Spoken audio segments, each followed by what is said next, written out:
The Secrets to Emotion-Free Trading.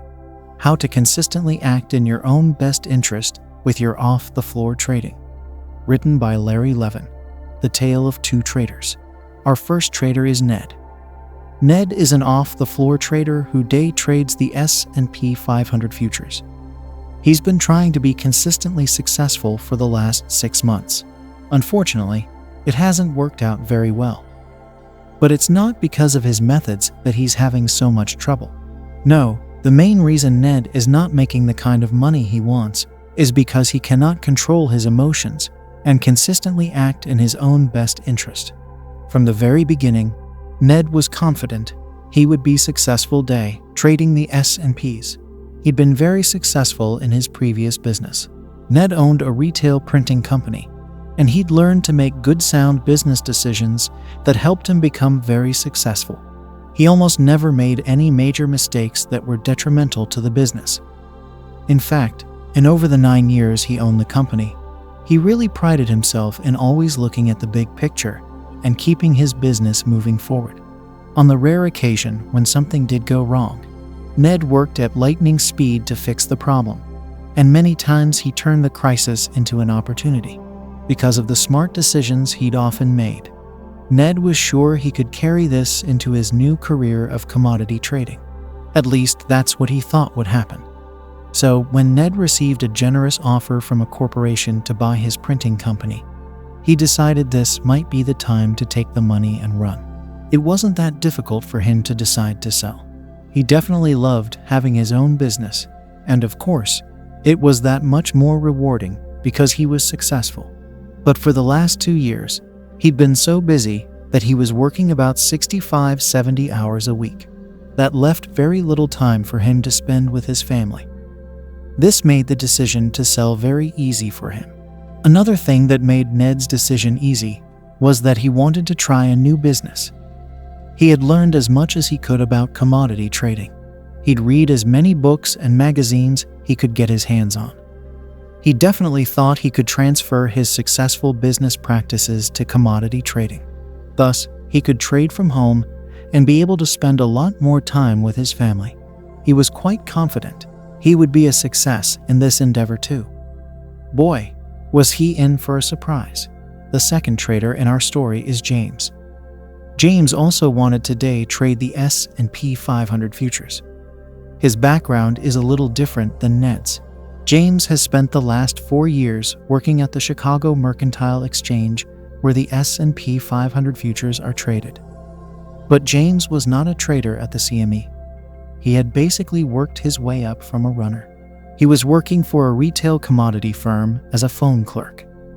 His job was to put in buy and sell orders for customers using hand signals. From the first day James had started working at the exchange, he had always wanted to be a trader.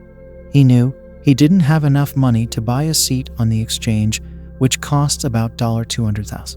He thought his best chance to become a trader was to learn all he could from the various floor traders and other people on the trading floor, and then trade from off the floor where he wouldn't have to own a seat. James spent as much time as possible trying to learn how people in the commodity business made money. He was sure there had to be some very specific techniques only the real successful people were using. He certainly knew, like everybody else, that 80-90% of the people lost money trading. He was determined to learn what he needed to know so he could be successful when he started trading from off the floor. He wanted to start trading as soon as possible. James made a point of trying to meet as many successful traders both on and off the floor as he could. He was lucky enough to be exposed to all these successful people on the floor and in the various offices at the Chicago Mercantile Exchange. He thought if he could figure out exactly what the successful traders were doing, he could model his own trading off of them. He spent every free moment talking to the various traders that he'd met and tried to find out the secrets of their success. He learned a lot. He learned all kinds of different technical methods that the various floor traders and off-the-floor traders used. James had never traded a futures contract in his life. But the more he talked to different traders, the more his confidence grew. He was sure with the experience he was getting, he would surely be a successful off-the-floor trader. But he still needed one more important lesson. Ned began trading. He started with $15,000 in his account and decided he would only trade one contract at a time until he was sure he had the hang of things. Things actually started off fairly well for Ned. His first trade made 320 points, $800 before commission charges. Obviously, Ned felt very good about his start. Unfortunately, things went downhill from there. On his next 4 trades, he lost on all 4. The problem was that Ned had good profits on 2 of those 4 trades, but he failed to take them because he would look for a lot more than the market was offering. So, in his first week, instead of making a small profit or breaking, even with the 4 trades, he ended up losing the original $800 and even another $200 more. This was very frustrating and confusing to Ned. He obviously needed to do a lot better if he was going to be successful in this business. But not to worry, it was only the first week. He certainly didn't make a fortune his first week in the printing business. The next week started basically the same as the first. His first trade on Monday was another nice winner of 280 points, $700. But the downhill slide started again. Ned did his next trade on Tuesday of that week. He got in, and the market went his way about 120 points. Ned knew if he could make 200 points on this trade, he could get back to even. So that is what he decided to look for in this trade. He put an order to get him out of the market with a 200-point profit. The problem is the market only went 150 points his way, and Ned did not trail his stop order to lock in a profit, or at least move his stop to break even. He really wanted to get that 200-point profit so he could be even. But the market came all the way back and not only took away the 150 points in profit it was offering, but also took away the amount he was originally risking when the market hit his stop order. Ned ended up losing $400 on this trade. Now Ned was very frustrated. Sitting at his desk, he considered throwing his empty ceramic coffee cup across the room at the wall. Luckily, he resisted doing this, as the thought of getting the broom and dustpan to pick up broken glass didn't seem like it would fix his losing trades. Nevertheless, Ned was extremely frustrated and needed to come up with a way to fix things. One of the most important things you can do is to set a daily, weekly, and monthly goal for yourself.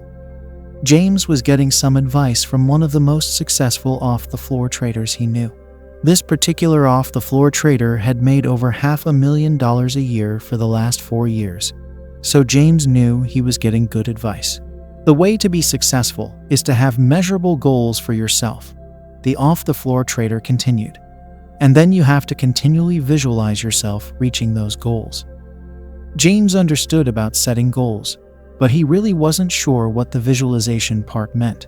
He knew he would need to find out what that was all about. James continued to talk to as many successful traders as he could. They all seemed to say the same things. Goal setting was extremely important.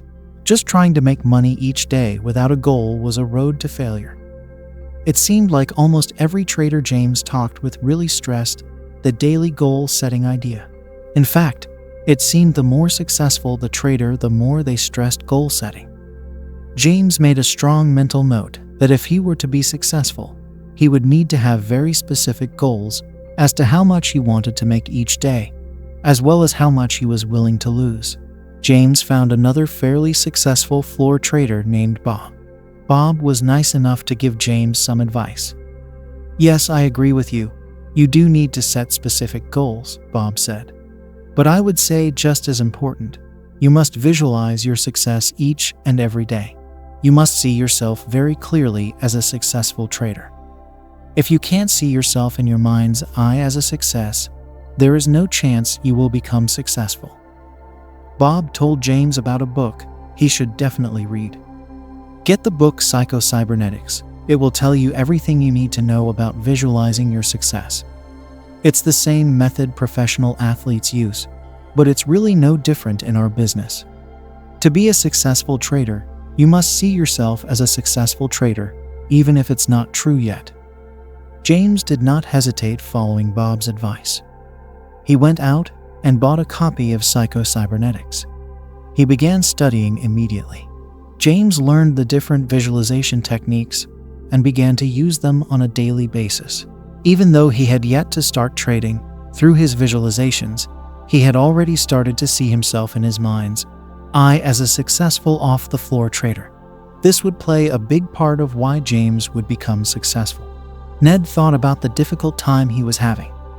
He needed to come up with a way to get better results. He thought that maybe the indicators and methods he was using were the problem. Ned decided to find some new methods to trade with. He bought various books and courses on how to trade the S&P 500. Each time he went through these materials, he was sure he would start having better results. The ideas and examples seemed to make a lot of sense to him. Ned decided to use some of these new methods in his trading and get rid of the old methods he was using. He was sure it was the techniques he was using that were causing him to lose money. Unfortunately, it was not his methods that were causing his losses. Ned started using these new methods to trade and was actually doing quite well for a couple of days. But then he made a serious mistake. He had a losing trade and got very angry. He had gotten stopped out of a position that he was sure was going to be a big winner. As soon as he got stopped out, the market went his way almost 600 points in 15 minutes. Ned decided he wasn't going to let the market take his money. He proceeded to do 3 more trades. He let his emotions get the best of him and made the near-fatal mistake of trading without stop orders. At the end of the day, Ned had lost over $7,000. His broker had forced him to get out of a position that was over 1,000 points against him. Ned wanted to stay in the position overnight to see if it would recover. Ned swore at his broker before he hung up on him. This time, Ned did throw his coffee cup across the room. It shattered against the bookcase and made a deafening crash. His wife ran into his office to see what was wrong. "What happened?" she asked. "What was that noise?" Ned didn't need to answer as she looked over at the bookcase and saw all the broken glass on the floor. She told Ned she would get the broom. "Just leave it," Ned snapped at his wife. He couldn't remember ever using a tone like that with the woman he planned on spending the rest of his life with. Without uttering another word, she walked out of his office. 10 minutes ago, Ned thought he couldn't ever feel worse than he felt at that time. Now he felt worse. James gave his 2-week notice to his employer and began to get set up for his off-the-floor trading career. He'd gotten his real-time quotes and charts set up. He had opened a trading account, and in about 2 weeks, he would be ready to give his endeavor a try. James continued to visualize himself reaching his daily, weekly, and monthly goals. In his mind's eye, he kept seeing himself finding opportunities in the market and taking advantage of them. He kept seeing himself trailing his stop orders to lock in profits and avoid having winning trades turn into losers. He kept seeing these images in his mind until they became crystal clear. He visualized his equity continuing to rise in his account, not at lightning speed, but more at a slow, steady rate. He felt if he could just get himself to make $250 each day, it would be a great way to start. He realized that trying to make thousands of dollars each and every day was just not realistic for him. James began trading on Monday. He had his goal in mind. He had spent a lot of time over the last couple of months visualizing what he would do and how he would react in as many possible situations as he could. In fact, he saw these things in his mind so often that he felt like they had actually happened for real. That really gave James a lot of confidence. Even though he'd not ever traded before, he felt like he had traded thousands of times. It showed in his results. James' very first day was a success. He'd made only 1 trade and made $275. He considered trading more, but then remembered that his goal was to try and make $250 a day, and doing another trade could make him more money, but it could also cost him the money he'd already made. He decided to just paper trade the rest of the day and keep his attained goal intact. One of the most important lessons James had learned from other traders, he knew both on and off the floor, was the reason people were successful in this business was because they were able to find the ability to act in their own best interest. He knew that hoping and praying the market would move in a certain direction certainly had no bearing on whether the market actually did move in that direction. No, the thing that made people successful at trading was when they did what was in their best interest to get winning trades and avoid losing trades, or at least to keep the losing trades small. For instance, James may have wanted to make 250 points on his next trade. But if most the market is offering at the time is only 150 points, then it's obvious no matter how much you want 250 points in this trade, the most you can possibly attain is 150 points, and probably not even that much. You can't force the market to do something. You can't control the market to do what you want. So you must control yourself to do what is in your best interest. Because of James' exposure to so many traders who understood that idea, it wasn't very difficult for him to act that way too. It wasn't easy, but it was probably easier for him than it would be for most others. Because of that fact, James' trading did very well over the next several weeks. He consistently made between $600 to $800 a week for his first month. Sure, just like anybody, James had some losing trades and made some mistakes. When James did have a losing trade, he would visualize in his mind what he could have done differently to make the trade a success or to make the loss even less. He would see in his mind what he should do the next time the situation presents itself. He would do this with his winning trades also. He would think of ways he could have managed the trade better, and then see that picture in his mind over and over again.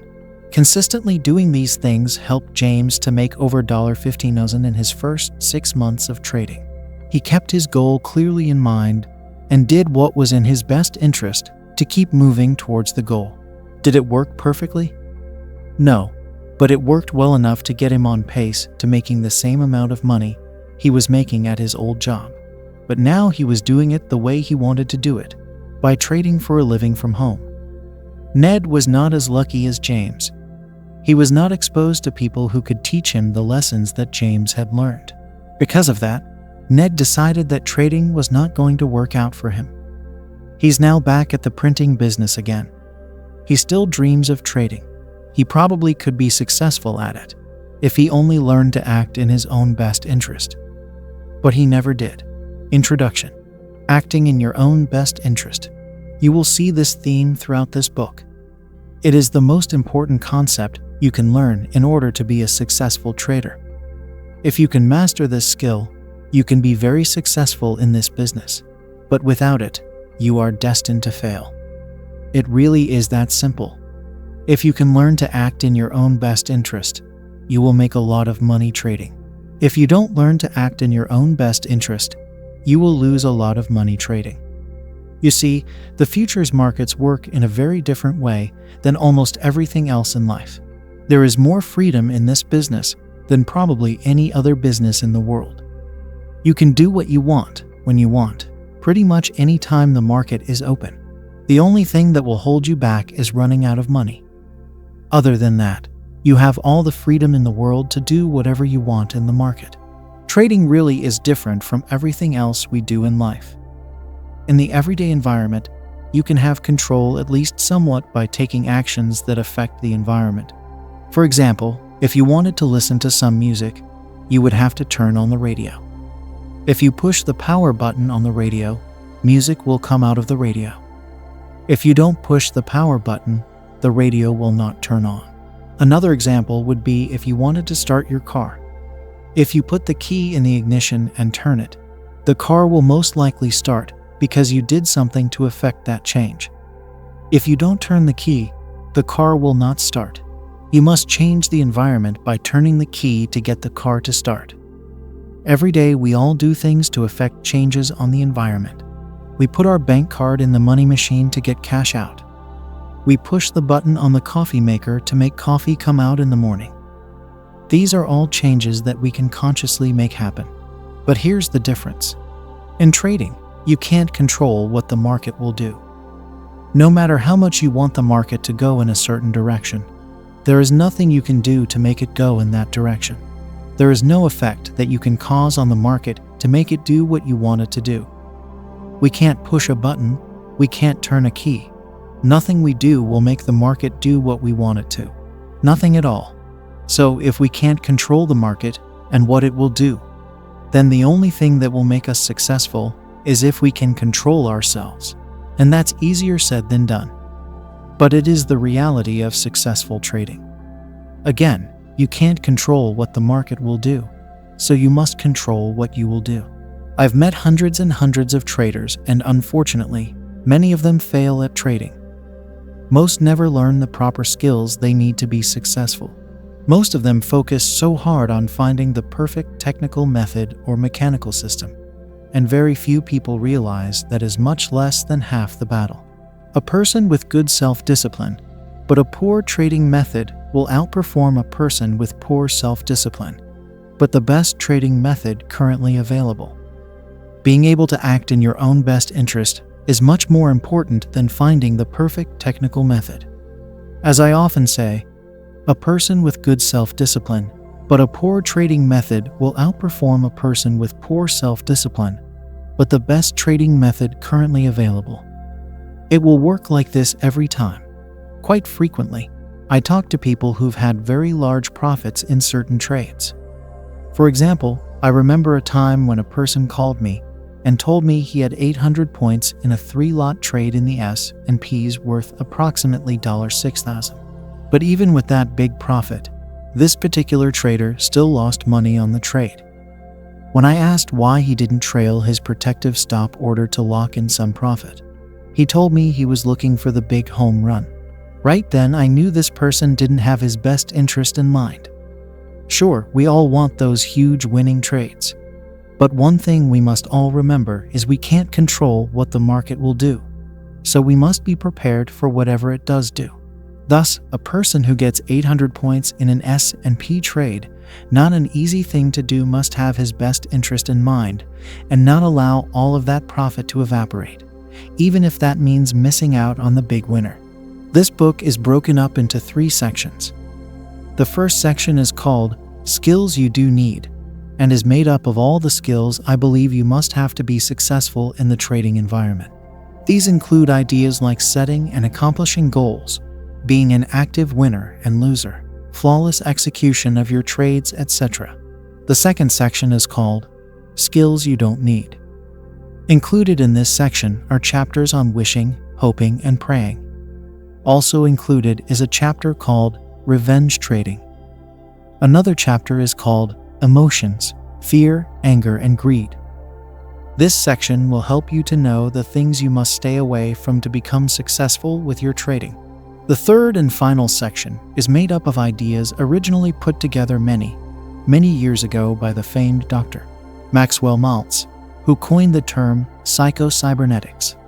This section is called How to Improve Yourself. The chapters in this section will give you background on how psycho-cybernetics works and how you can use it to greatly improve your trading results. This section contains the most important part of this book: step-by-step exercises to teach you how to act in your own best interest and deal best with the emotional side of trading. These exercises are all based on the works of Dr. Maxwell Maltz and psycho-cybernetics. Section 1. Skills You Do Need. Chapter 1. Setting and accomplishing realistic goals.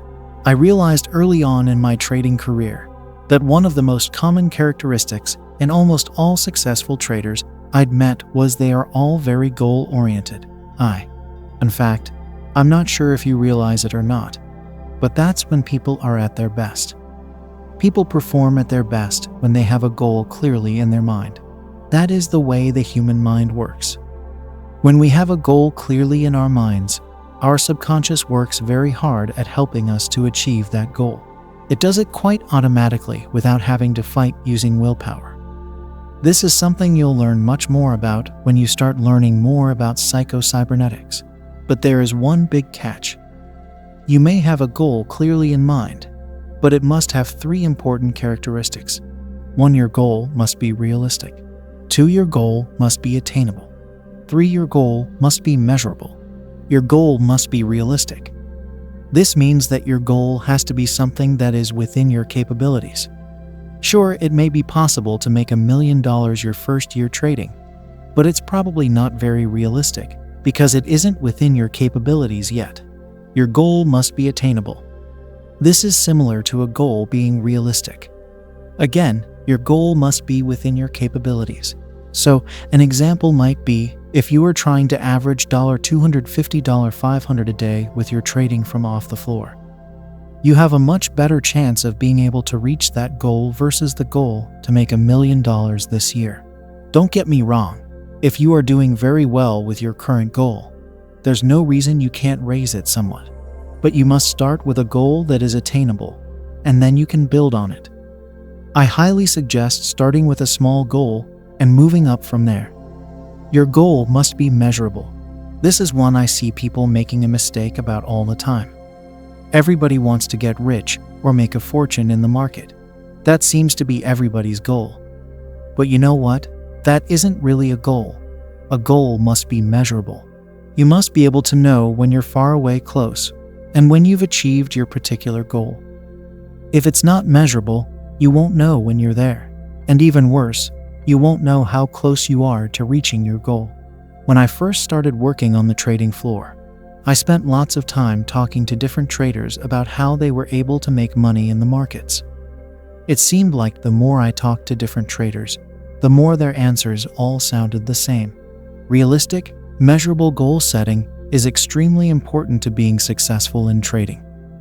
In fact, just trying to make money each day without a goal is a road to failure. The more successful the trader I talked to, the more they would stress how important setting goals was to their success. But you even need to take it a step further. Not only do you need realistic, measurable goals, but you need to visualize yourself reaching those goals on a daily basis. I remember some advice I'd gotten from a very successful off-the-floor trader who's since passed away. Just as important as setting specific goals, you must visualize yourself successfully reaching those goals each and every day. If you can't see yourself in your mind's eye as a success, there is no chance you will become successful. It just won't happen. We will talk more about visualization techniques in a little while. But I hope you understand how important it is to have specific goals, so you can see how your progress is going and quickly determine if things need to be changed. I will tell you from first-hand experience that when I'm trading well and making good money, it's definitely because I'm totally focused on my specific goals. And on the other hand, when I'm trading poorly, it's because I've lost sight of my goal and I'm not seeing it clearly like I should be. And you know what? It definitely shows up in my trading results every time. The more you practice realistic goal setting, the easier it will get for you to do on a consistent basis. As a side note, I happen to know someone who teaches people today trade the S&P futures. One of the lessons he teaches his students is to make $250 a day for 20 straight days in a row. You might say $250 is not a lot of money to make in a single day in the S&P futures. But the whole point is for these students to learn to have realistic, attainable goals that they can reach. Once they reach the attainable goal, they can strive to have a somewhat larger goal. Just like anything, you'll want to start small and slowly make your goal larger. By the way, most of his students are successful at getting through the 20 days of making $250 each day. Once they've gotten that goal, they are ready to move up to a slightly larger goal, of course, as long as it's still measurable and realistic. Just like anything, it gets easier with repetition and practice. Chapter 2. Learning to love to take a loss. This is something you'll hear successful floor traders say all the time. If you're going to be a successful trader, either on or off the floor, you will have to learn to love taking a loss. Basically, what that means is it does not bother you to have a losing trade. Don't get me wrong, you're not going to be happy to have a losing trade, but you should be happy to be out of the market when the trade no longer represents a profitable opportunity. Most people who learn this do it the hard way.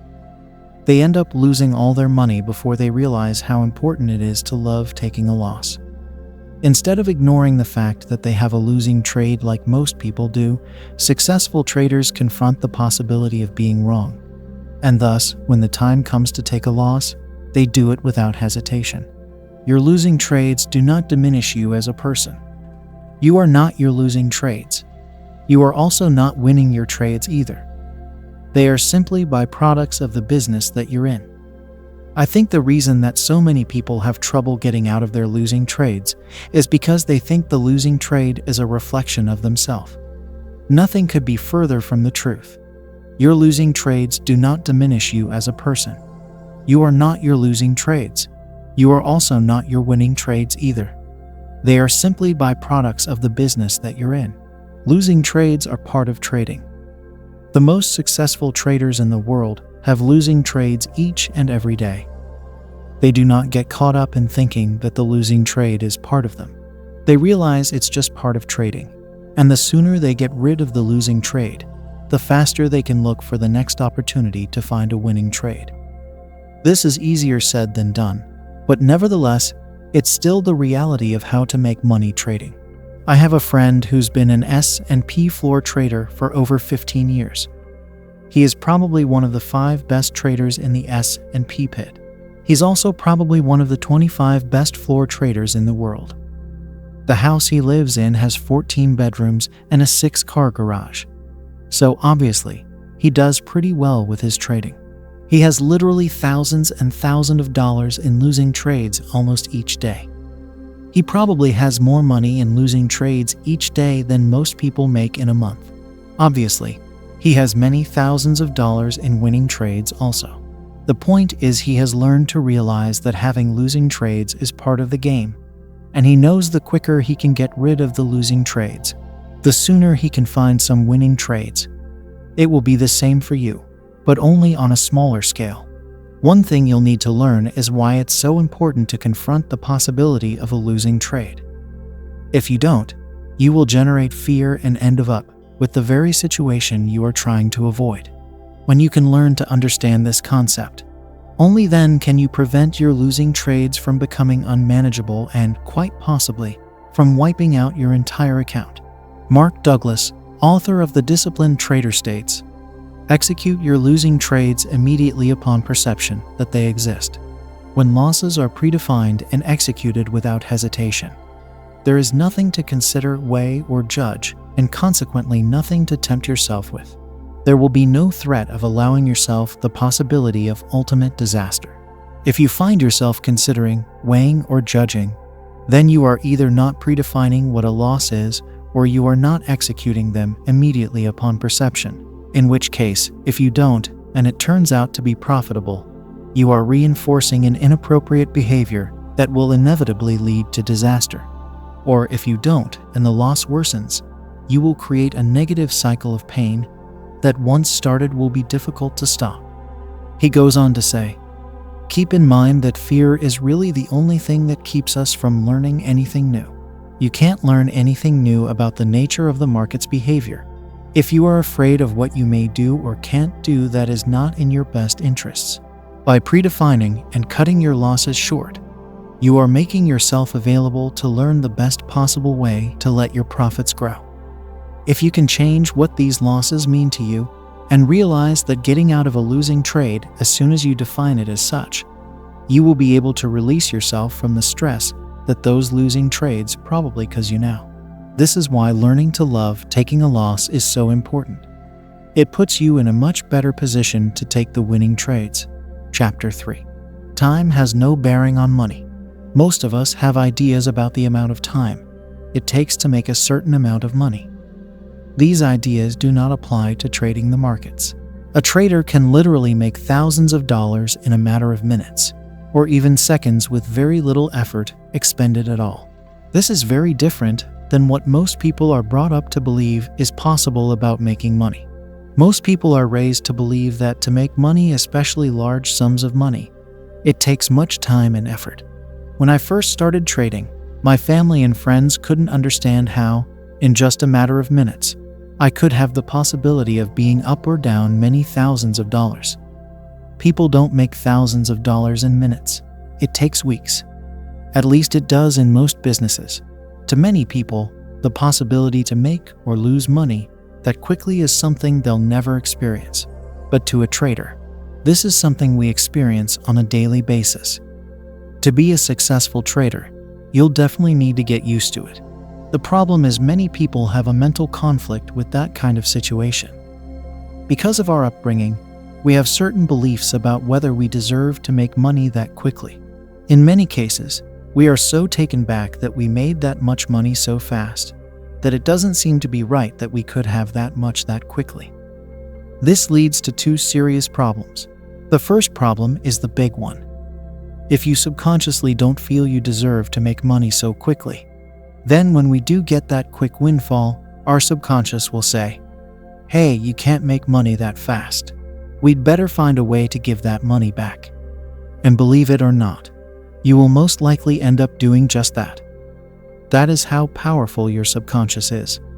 If you have a certain belief about yourself, your subconscious will strive to make that belief true.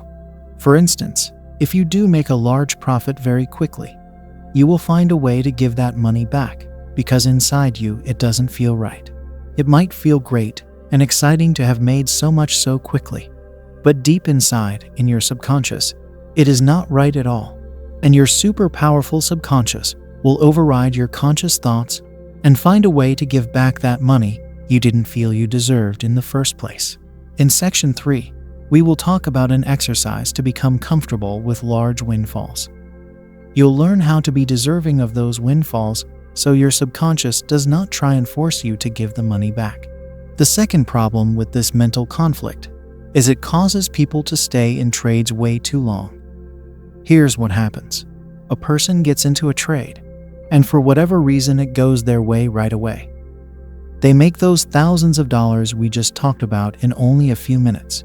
This is great, but the problem comes up when they feel the trade must be worth much, much more.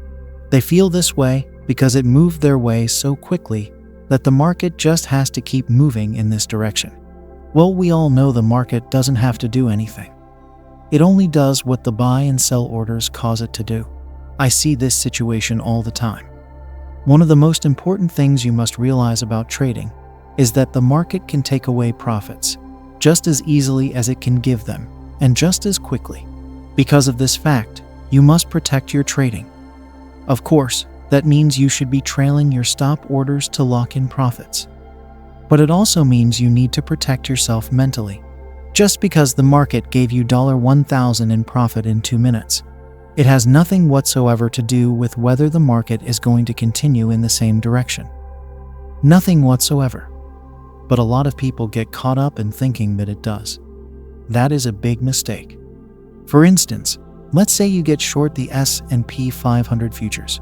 Right after you get short, a huge sell order comes in to sell 2,000 contracts at the market. This particular order drops the market like a rock. After that order is filled, you are sitting on a $2,500 profit in a matter of less than a minute. You are sure that after falling that much that quickly the market must be completely ready to fall apart. But this is not necessarily true.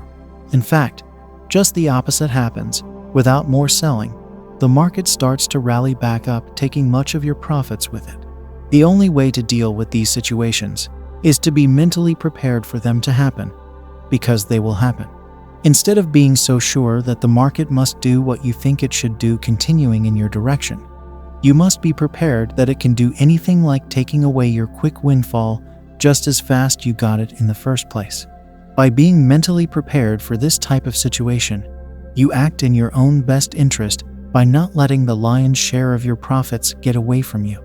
Sure, in the above situation, the market hopefully will keep going in your direction. But the most important thing you need to be concerned with is what to do if the market doesn't keep moving in your direction, e.g., trailing your stop order, covering half your position if you're trading multiple contracts, etc. Remember, acting in your own best interest to protect yourself is much more important than finding winning trades. Don't get caught up in thinking the market must keep going if it moved this far, this fast. It doesn't have to do anything, no matter what it just did. Keep yourself prepared for whatever it does, and you'll have a much better chance of holding onto your profits. Chapter 4. Remaining Flexible. Years ago, I got some advice from a fellow trader in the S&P pit. He told me to never get married to a trade.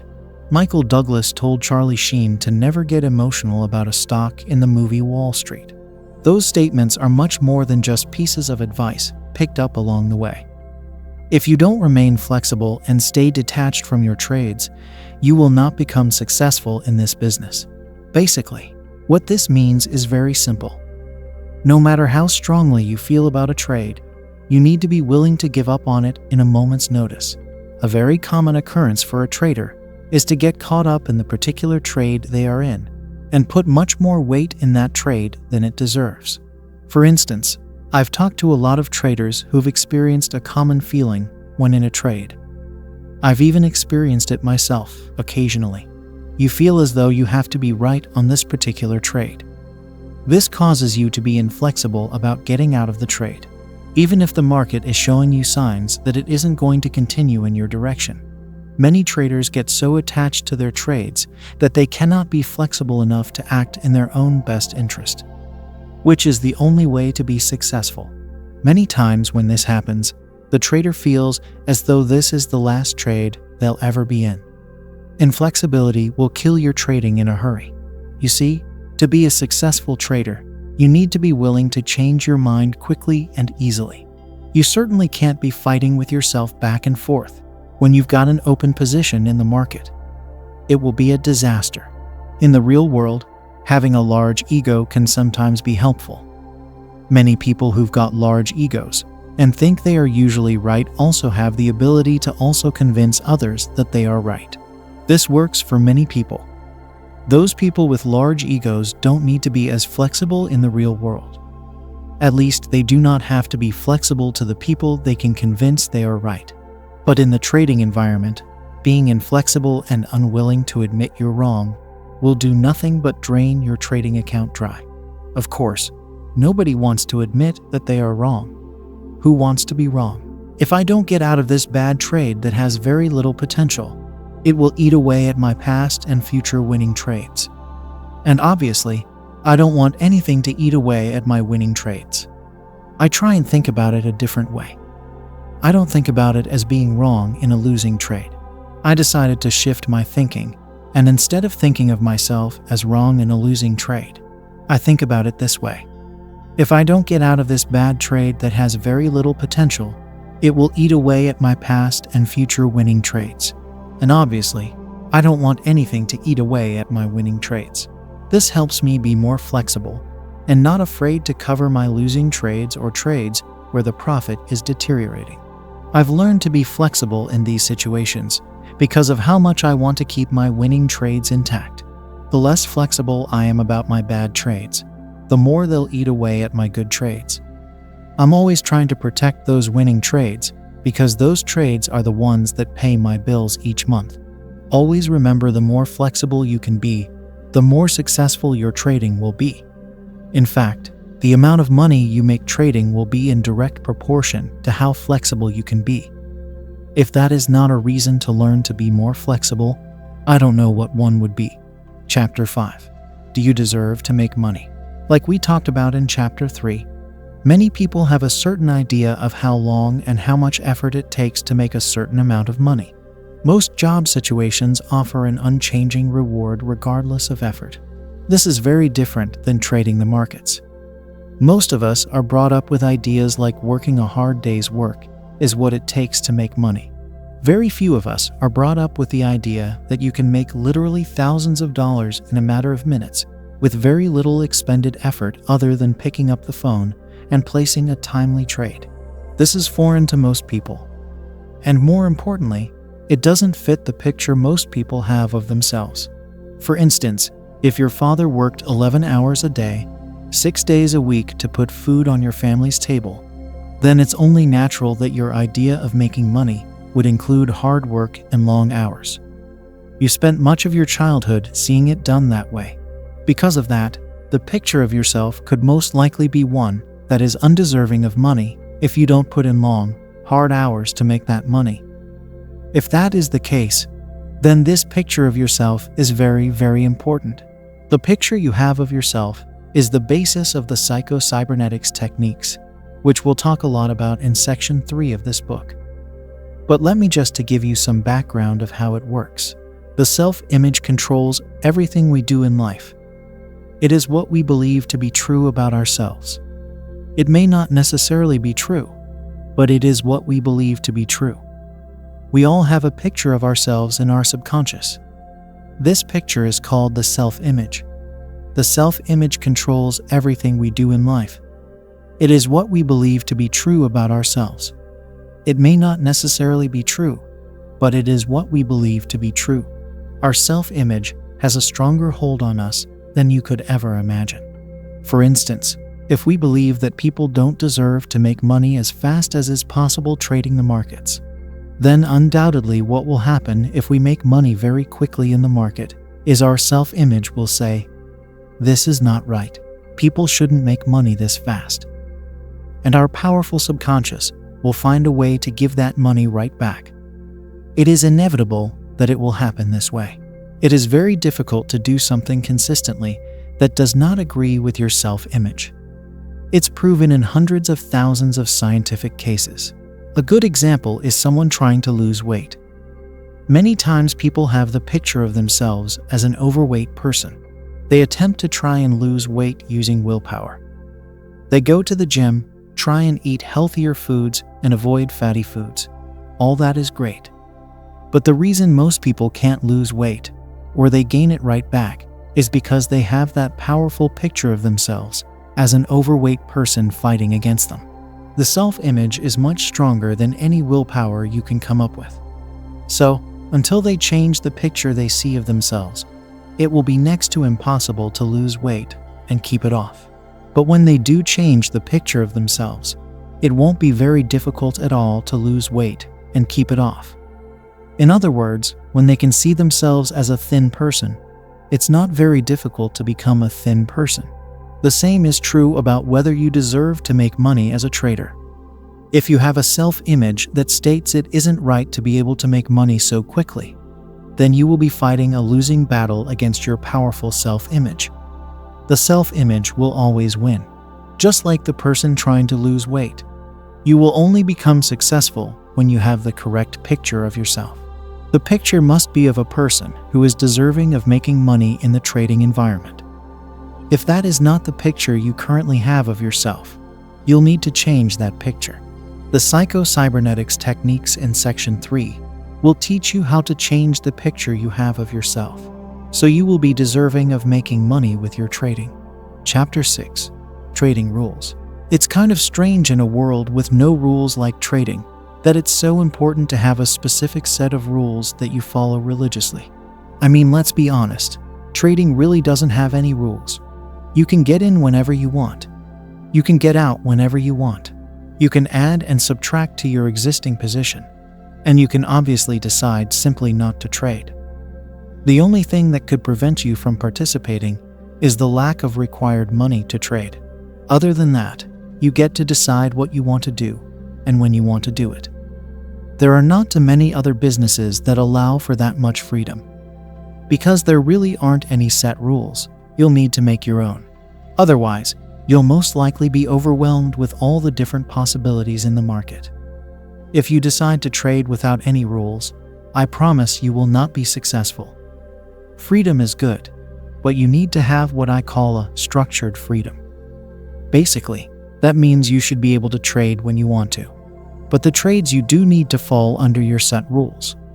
Rules will help you be more consistent with your trading. They'll help you avoid mental mistakes that can drain your account. About once every 6 months, I write a new set of trading rules for myself. These rules help me to be structured with my trading.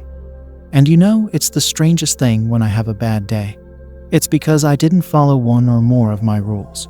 And of course, the opposite is usually true.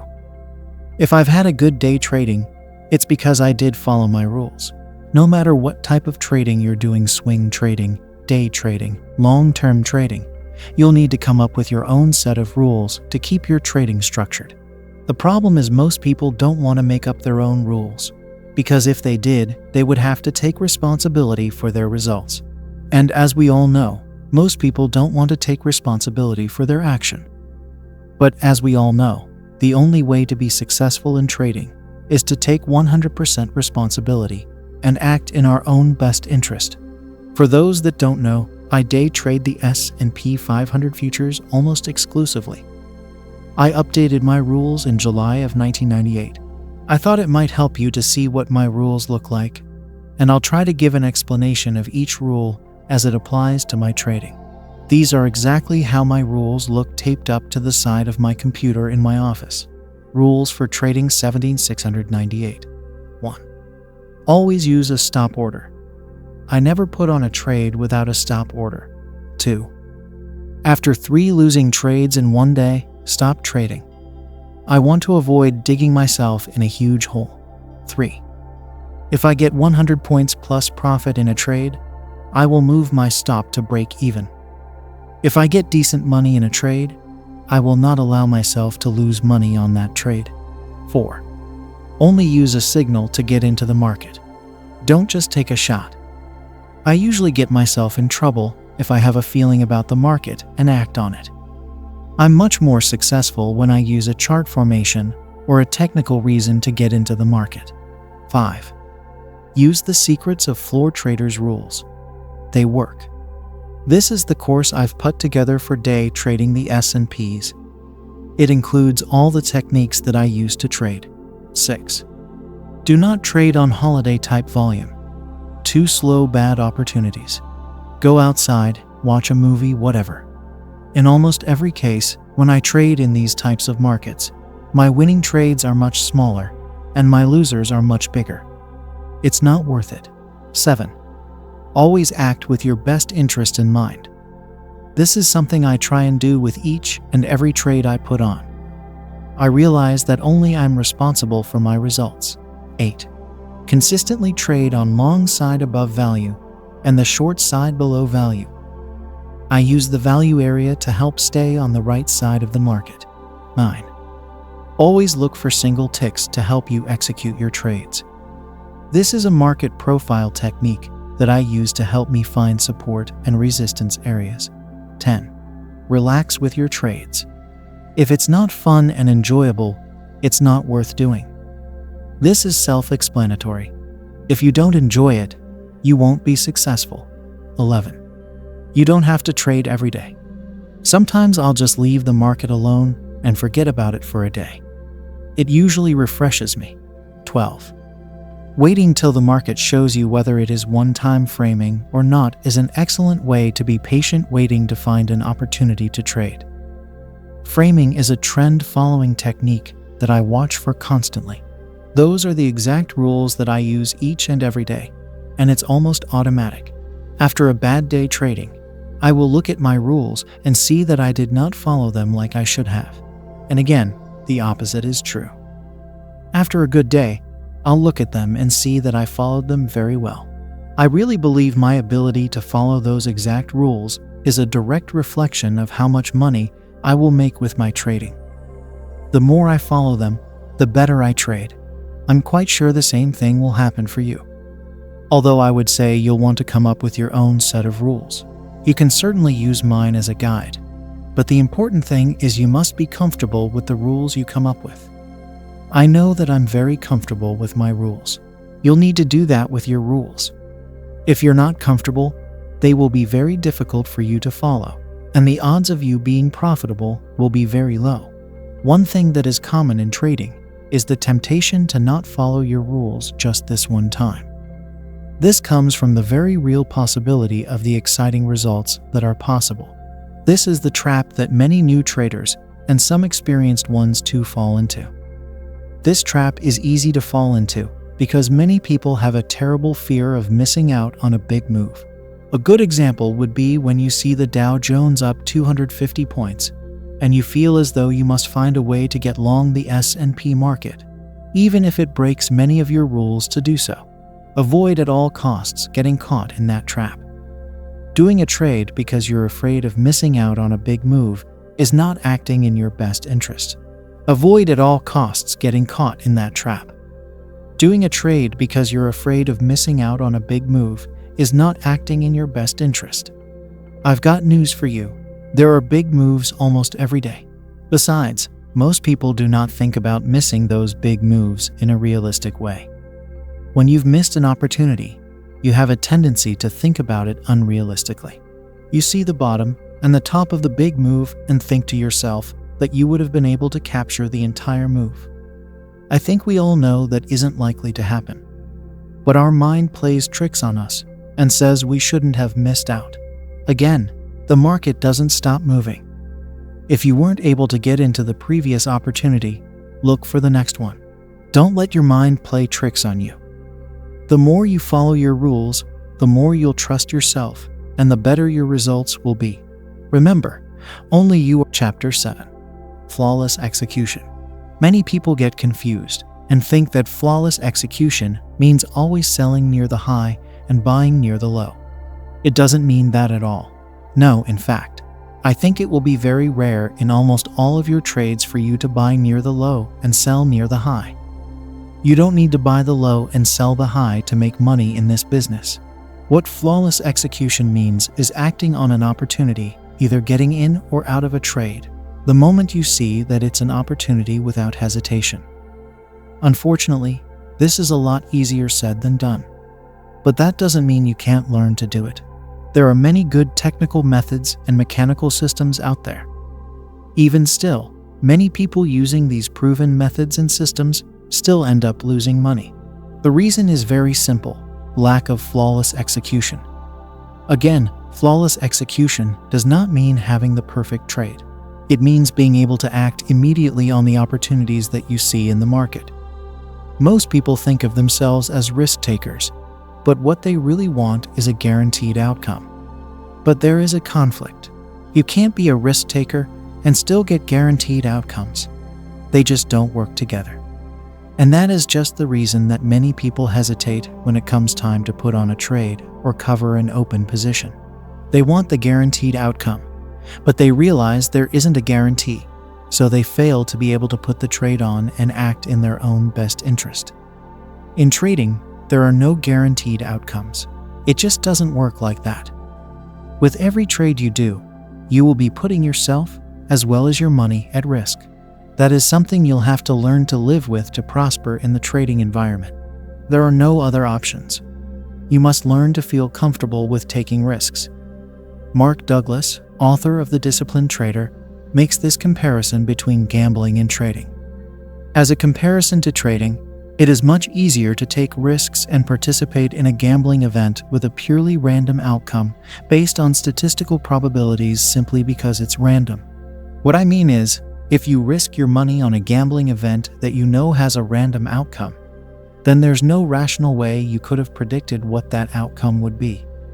Therefore, you don't have to take responsibility for the outcome if it isn't positive. Trading is different. The future is not random. The movement of the market is determined by various traders acting on their beliefs about the future.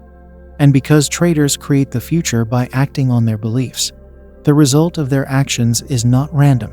Douglas goes on to say, this adds an element of responsibility to trading that doesn't exist with a purely random event, and that is difficult to avoid. This higher degree of responsibility means that more of your self-esteem is at stake, making it much more difficult to participate. Trading gives you all kinds of ways to beat yourself up for all the things you should have, or could have considered that would have resulted in a more satisfying outcome. This beating yourself up for what you could have done differently strongly contributes to a lack of flawless execution of your trading methods or system. It's easy to tell yourself you should have done this or that differently no matter what the outcome was. The problem is that's a fight you can't win. In the trading game, you will not be perfect. So beating yourself doesn't make a lot of sense because you're beating yourself up for something that you really can't change. Now, don't get me wrong. I'm not talking about being upset with yourself for making trading mistakes, such as chasing the market, not using a stop order, taking too much risk, etc. I'm talking about covering a position and then having the market continue your way after you're already out of the market. It doesn't make sense to be upset with yourself for things like that. You don't have to be perfect to make money in this market. Please always remember that. About the only way you can get good at flawless execution is practice, practice, practice. Just like any skill, it needs to become a habit. The only way for it to become a habit is to do it a lot. This means you basically have two choices. The first is you can set aside a certain amount of money for your education. You must make a conscious decision to execute your trades without hesitation. Remember, this is an exercise. You really can't worry about losing the money. You must follow your rules flawlessly. The more you do, the easier it will be. Since this is an educational exercise, I would suggest you would want to trade a smaller market like the mini S&Ps. Thus, less of your capital will be at risk. Of course, everyone wants to make money, but you really shouldn't worry about that right now. You need to be thinking strictly about executing your trades immediately when you see an opportunity. That is the only result you are striving for: flawless execution. It doesn't really matter whether the trade is good or bad. This exercise is not going to be easy, so you must be easy on yourself. The more accepting you are of your mistakes, the easier it will be for you to make the next attempt. If you make a mistake, don't beat yourself up. Encourage yourself to try again. I really think that is one of the biggest problems with traders. They beat themselves up so much for their mistakes. It's a wonder that most don't have bumps and bruises after each trading day. You must take it easy on yourself. Most people are harsher on themselves than they would be on their worst enemy. All this leads to is poor trading results. Remember, the more you get upset with yourself for your past mistakes, the more you'll relive those mistakes, and they'll show up in your trading results. The old saying about forgiving yourself for your mistakes and moving on is as important in learning to trade as anywhere. I have one other suggestion on how to learn flawless execution that may be a little easier for some people to handle. This would be especially helpful for any new trader who's still somewhat nervous about risking their money in the market. Like I said earlier, the only way to learn flawless execution is practice. One of the best ways I know to learning flawless execution without risking real money is to use one of the simulated brokerages. Basically, they all work the same way. You open a simulated account without real money, and you place your trades just like you would with a real account. They have real brokers that will take your orders, give you simulated fills according to where the market is trading, and even keep track of your trades by sending your statements. This is by far the best way to learn and practice flawless execution without risking real money. For a newer trader or someone who is having big problems with execution, a simulated brokerage account may be just what you need to practice flawless execution. The simulated brokerage company that I'm most familiar with is called Audiobook. I've personally used them and was very satisfied that they are about as close to the real thing as you can get. Each order is time-stamped. There is slippage on stop orders, and their computer system gives a realistic fill for each order placed. Again, in my opinion, a person who doesn't want to put their money on the line, but needs to learn flawless execution, this is the way to go. For $150, $250 a month depending, if you want statements faxed daily, weekly, etc. You can trade through Audiobook and practice, because that's what it will take for you to be successful with your execution. Chapter 8. The use of stop orders. I think any trader, no matter how good their discipline is, should be using stop orders. In all my years, I've never met a successful off-the-floor trader who didn't use stop orders. It will definitely help you act in your own best interest more often than not. Whenever I initiate a position from off the floor, I always make sure I have a stop order in to protect myself. I highly suggest all off-the-floor traders also use stop orders to protect themselves and their open positions. I can't tell you how many times I've spoken to off-the-floor traders who failed to use a stop order and then lost 20-25% of their account in a single trade with only one contract in the S&P 500 futures. The more you trade, the more you realize what a big part emotional discipline plays in your trading. Like I've said before, being successful really has more to do with acting in your own best interest than it does the technical method or system you're using, which is precisely the reason using stop orders will be so important to your trading. It really surprises me when I hear people say, "I hate using stop orders." Stop orders are the off-the-floor trader's best friend. As we talked about earlier, protecting yourself and acting in your own best interest is the only way to be profitable. Using stop orders to protect your trades allows you to be a little less emotionally involved in your trades. And as we know, the more you let your emotions get the best of you, the less likely you are to make money. Some people don't want to use stop orders when trading. For some strange reason, they get caught up in thinking that the market will hit their stop order and then immediately start moving in their direction after they're stopped out. And you know what? This will happen sometimes.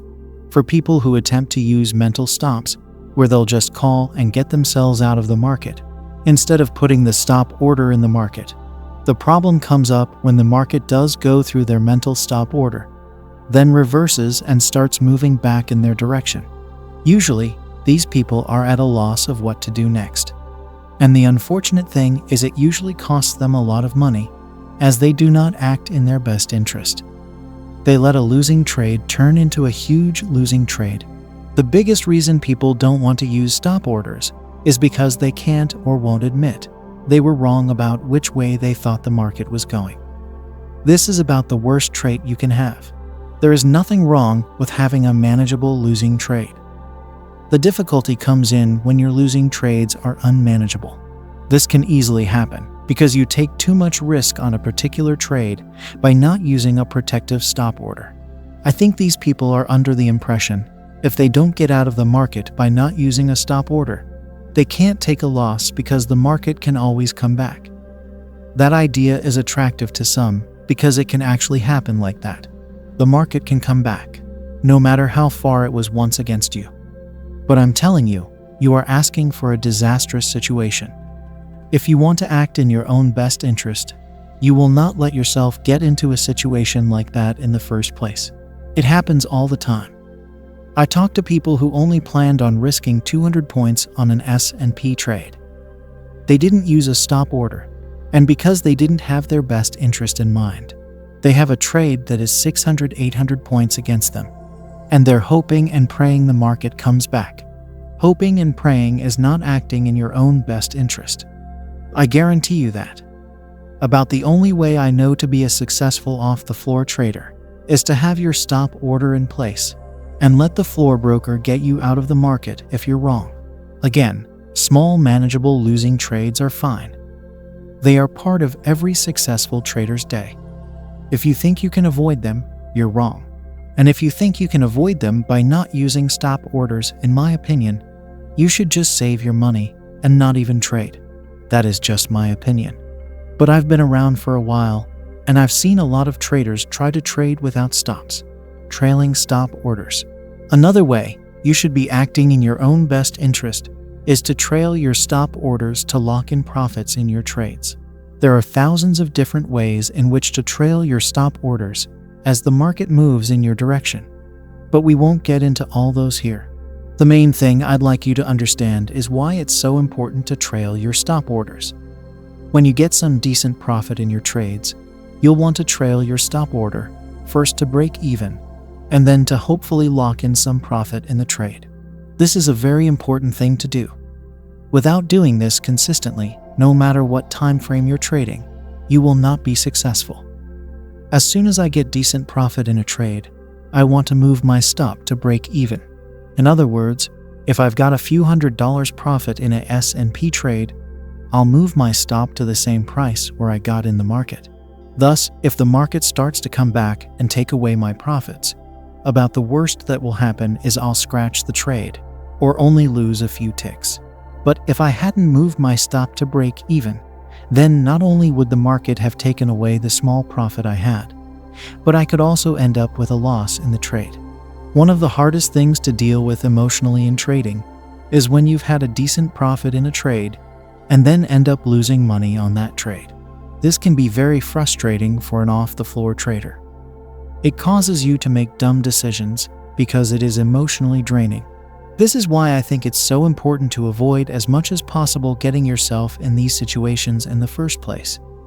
If you can consistently trail your stops to break, even once you get some decent profit in them, you will be a lot better off. You will avoid turning winning trades into losing trades, which is the biggest reason off-the-floor traders fail to be successful.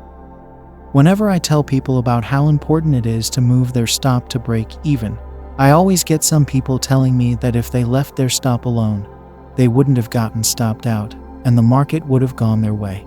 Basically, they are saying that by moving their stop to break even, they got stopped out. But if they had left their stop in the original place, they wouldn't have gotten stopped out, and the market would have gone their way. Do you know what I say to that? So what? That will happen sometimes. But many more times you will end up scratching the trade instead of taking a loss. And that is how you protect yourself. In this business, protecting yourself and acting in your own best interest is so much more important than taking a chance. It's not even close. I can't stress that enough. In this business, protecting yourself and acting in your own best interest is so much more important than taking a chance. It's not even close. I can't stress that enough. And remember, the same idea is true when the market continues to move in your direction. You'll want to continue to trail your stop order as the market continues to move your way. Again, people are afraid of getting stopped out and then having the market continue to go in their direction. That will happen sometimes. But that is what having yourself protected is all about. You must concentrate much more energy on keeping yourself out of trouble, in other words, out of losing trades that were winning trades at one time. If you keep yourself out of the bad losing trades, the winning trades will come. Chapter 9. How to deal with the market when it never stops moving. The market is always moving. It never stops. It may slow down and pause for a little while, but it never stops moving. Even when the markets are closed, the prices are still moving, as they can certainly open up at a different price than where they closed the night before. This is more true than ever before, as many markets now trade almost 24 hours straight.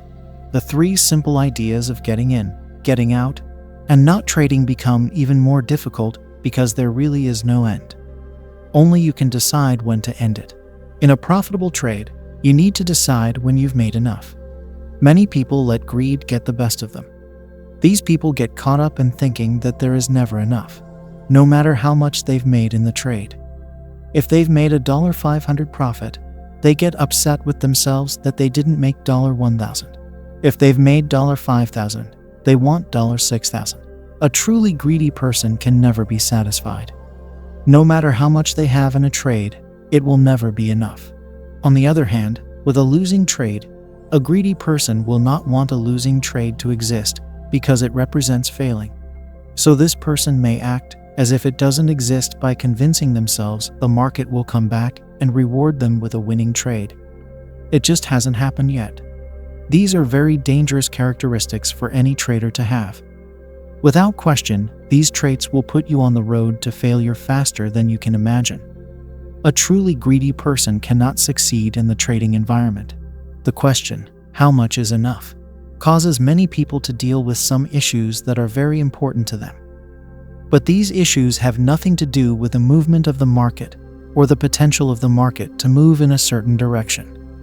These issues are: 1. What or why I need the money. 2. Can I really afford to lose this money? 3. How confident am I in my ability to trade? 4. How important is this money to me? These issues are difficult to confront because they will contaminate your opinions and observations of the market. They are personal issues that you are concerned with and many times will have influence on your market decisions. But they shouldn't, because they have nothing to do with how far the market will move. Let's think about this for a second.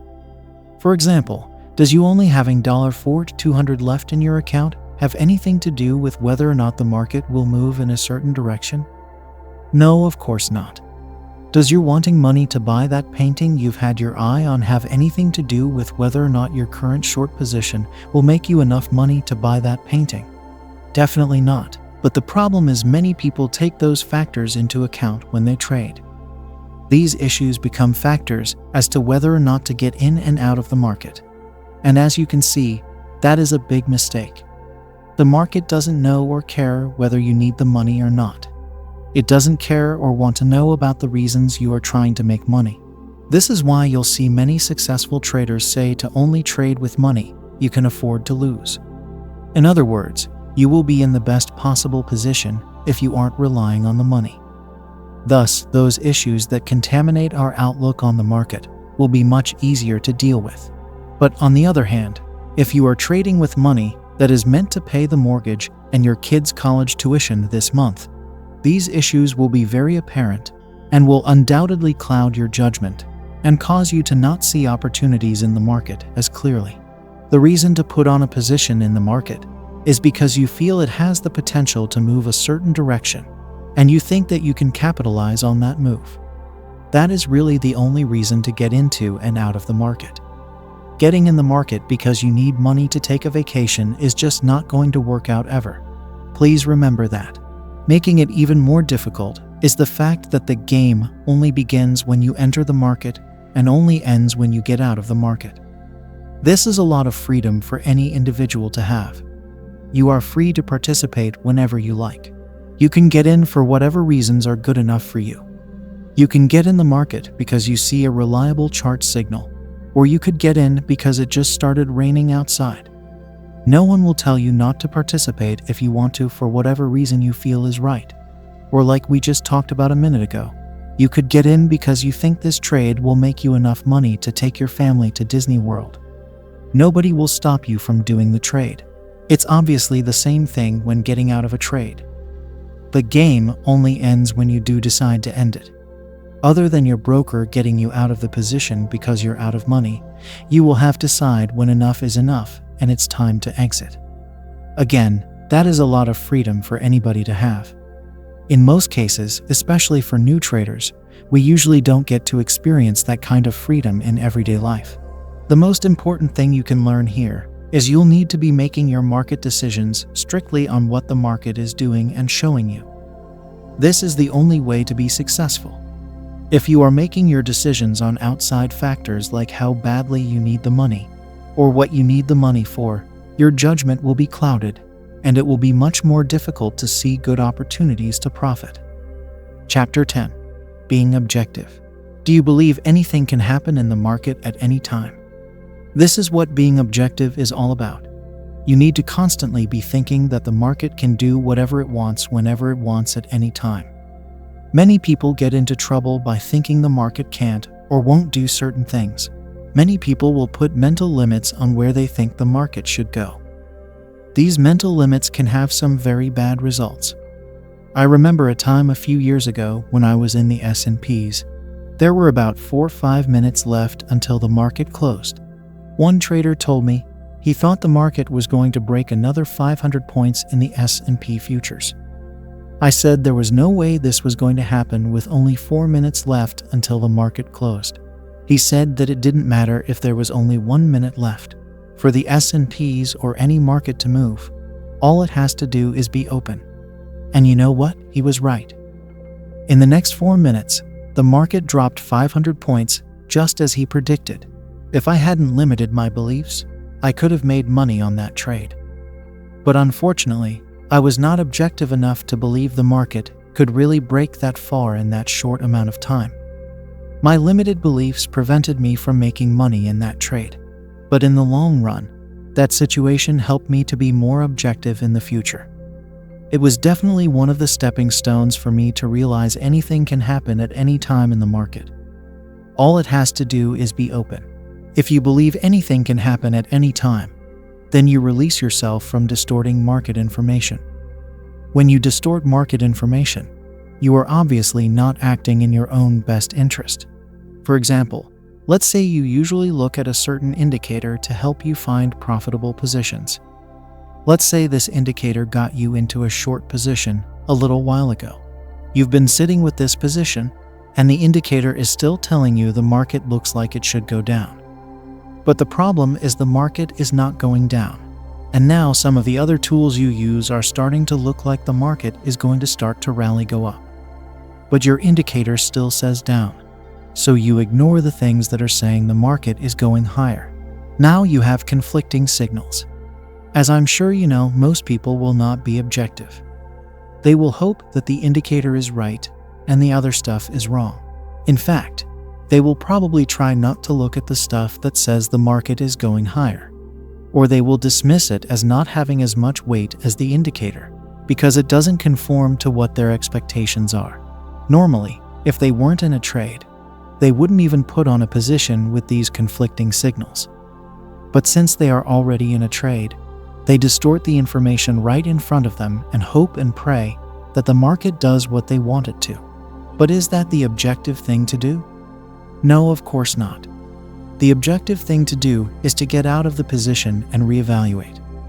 Or at the very least, move your stop order very close to where the market is trading to take less risk. That would be acting in your own best interest. But instead, most people ignore the information and hope and pray that the position will work out the way they think it should.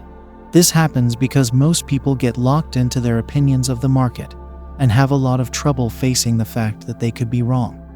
It's okay to be wrong about which way the market is going, but it's not okay to be wrong about the market direction and ignore signs that it's time to get out and start over.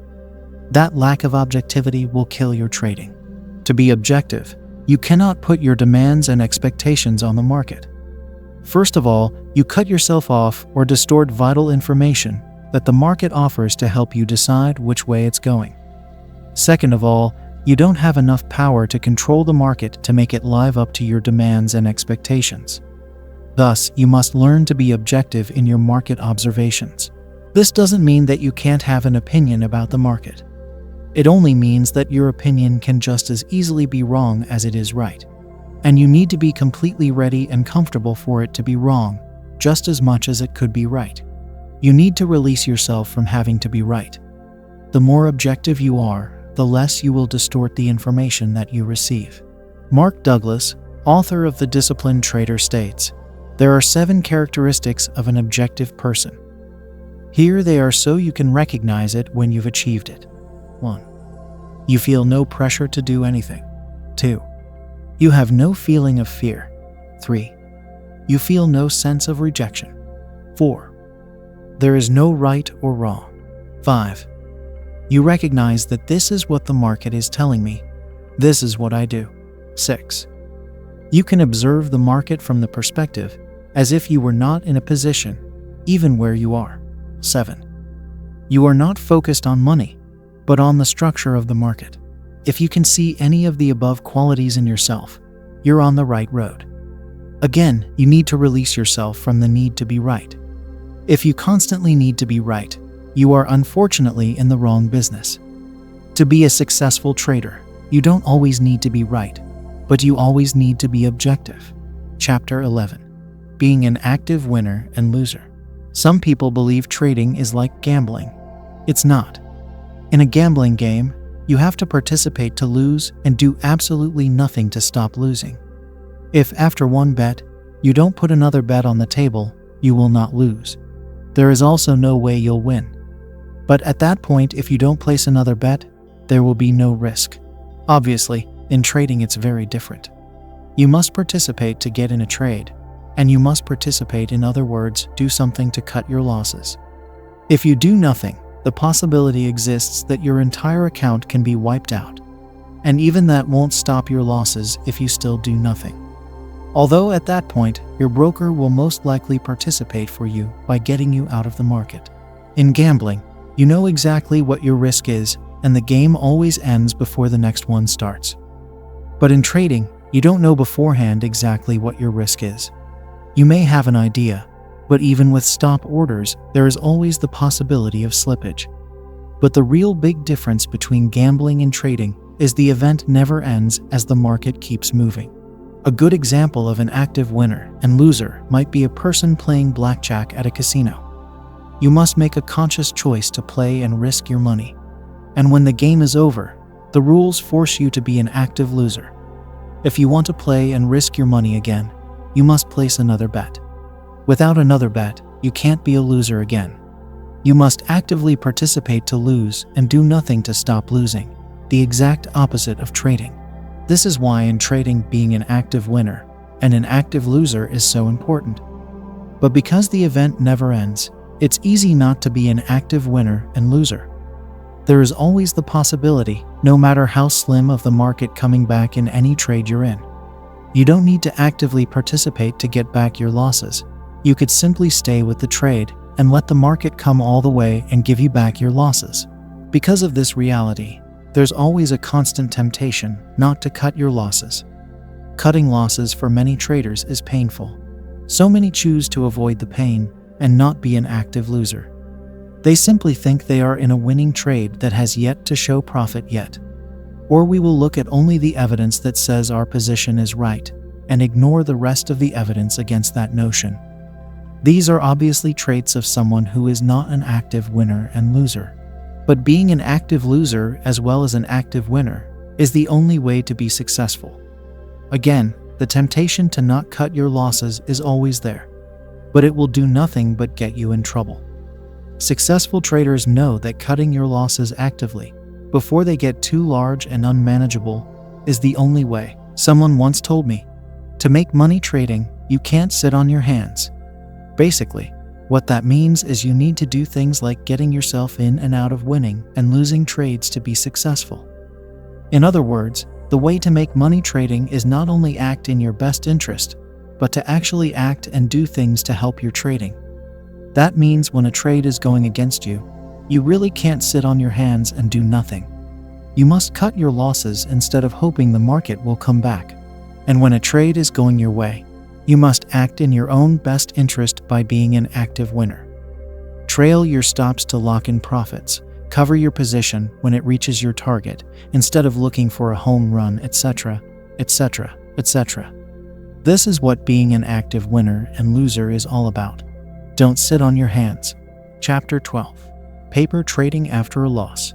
My good friend Alexander gave me this little tip a short time ago, and I think every trader can learn from it. You see, Alexander is a successful off-the-floor trader. One of the main reasons he is successful when others are not is because he uses some excellent techniques to keep him disciplined with his trading. I'm going to tell you about one of those excellent techniques that you can easily incorporate into your own trading. Here's the problem I see with many off-the-floor traders. Whenever they have a losing trade, whether it's a $300 losing trade or a $3,000 losing trade, they tend to want to get the money back right away, preferably in the very next trade.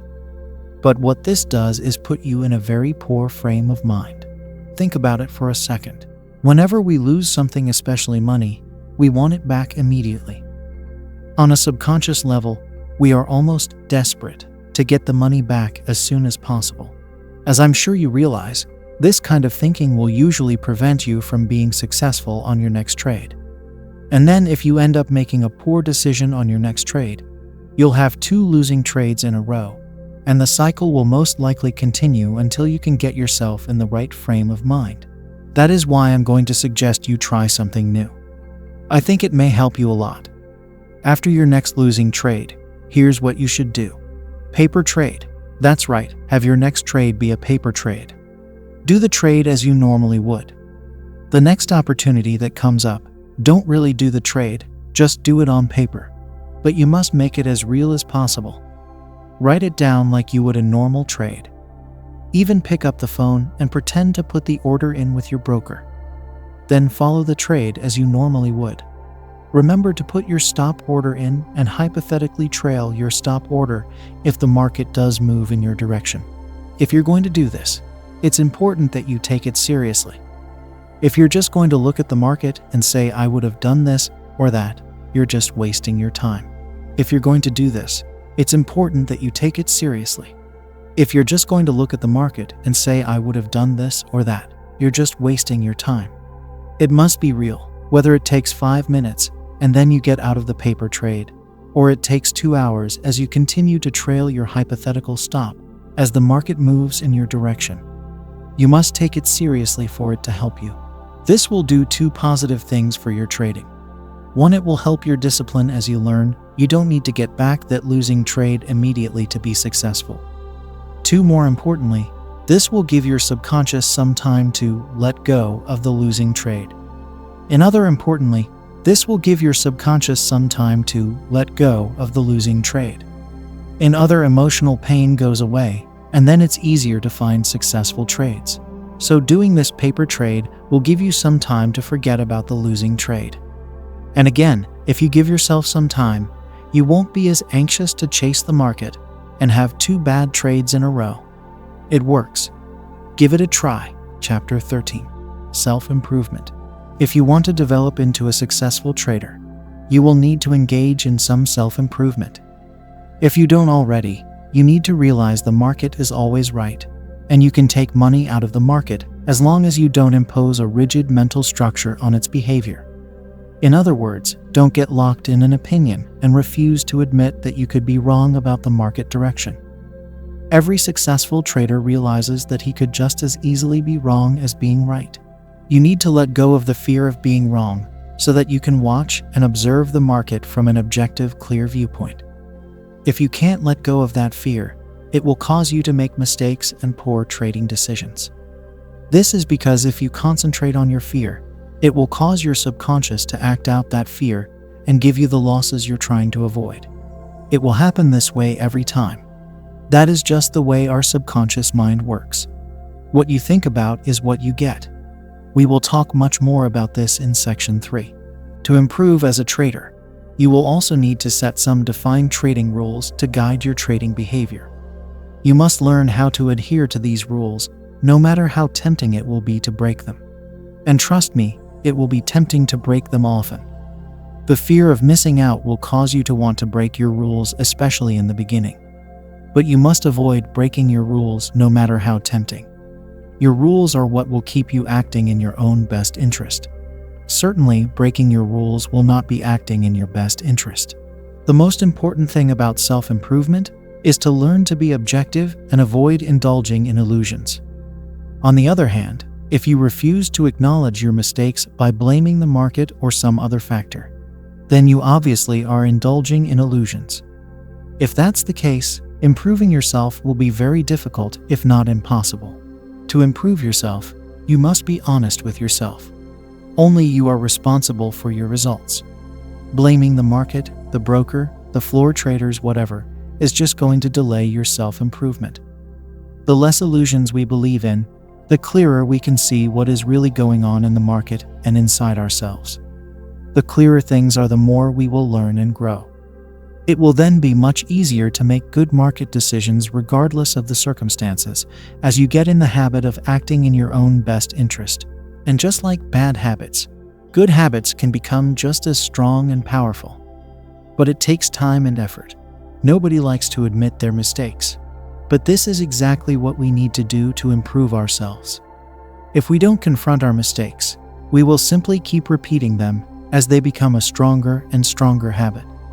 We obviously want to avoid that situation. Taking responsibility for our actions is the first step to self-improvement. Realizing whatever results we get were because of the decisions we made. Nobody else is responsible. Blaming others just slows the learning process. If you trade poorly and lose money, it's your fault. But on the other hand, if you trade well and make money, it's also your fault. You will improve yourself a lot when you simply admit that you are the only one who's responsible for your results. You must confront the conditions that exist in reality, not the illusions.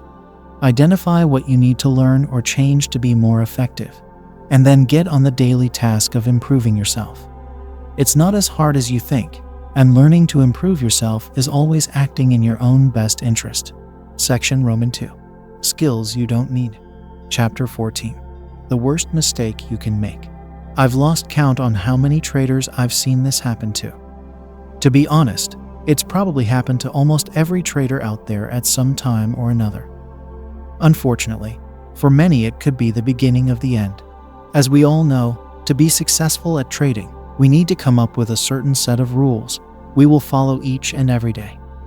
These rules are extremely important as they give our trading structure and help us to decide what to do and, just as importantly, what not to do. If you have good solid trading rules and you follow them consistently, then making profits and avoiding large losses should be an attainable goal. But on the other hand, if you don't follow your rules, you will receive many more losses than you would otherwise. And here's where the big mistake comes in. I've seen it happen to many traders. If you don't follow your rules and the trade ends up being a winner, you will most likely breathe a sigh of relief when it's over. But in reality, you shouldn't be relieved. You may have just made an error that will cause you to fail faster than any other trading mistake you could have made. You see, if this trade where you didn't follow your rules works out, then you will be more likely not to follow your rules the next time. Again, this is the worst mistake you can make. This will cause more damage to your trading account than any other error you can make. And the worst thing is it's so tempting not to follow your rules just this one time. But you must learn that there can't be a just this one time. You must follow your rules every time, without exception. Like I said before, I've seen this happen to many traders. For example, I remember one trader who usually averaged about $500, $1,000 a day in the S&P futures. He was going along fine, just trying to make his goal each and every day. But he got greedy and said there had to be a way he could make more profits. I'm not sure what was wrong with $500, $1,000 a day. He decided his rules were too restricting, and he was missing many opportunities. So he decided that since he was doing so well, he would relax his rules somewhat so he could get into more trades and hopefully make more profits. Well, he ignored his rules for a couple of days. Because of that, he ended up taking a lot more risk than he was used to. But he thought it was no big deal because he was now averaging about $2,000 a day for a week. Not following his rules was making him more money for now. But I'm sure you realize what happened. Within the next month, he lost everything he'd made for the last 4 months, almost $60,000, and was now down money for the year when he was on a pace to make about $200,000. This happened not because he didn't follow his rules. No, it happened because he didn't follow his rules and it worked out. So it gave him a false confidence that he didn't have to follow his rules. I'm sure you will go through a time in your trading career, if you haven't already, where you will be tempted to not follow your rules just this one time. I can't caution you enough how big of a mistake this can be, especially if it works out and you make a profit. Making money on this rule-breaking trade could very well be the most expensive profit you ever make. It then can easily reinforce you to not follow your rules the next time. It will always be tempting, but avoiding the temptation and resisting making the worst mistake you can make will be much more profitable. Following your rules consistently is the only way to be a successful trader. If you decide to not follow your rules just this one time, it won't be long before you are part of the 80-90% of traders who lose money.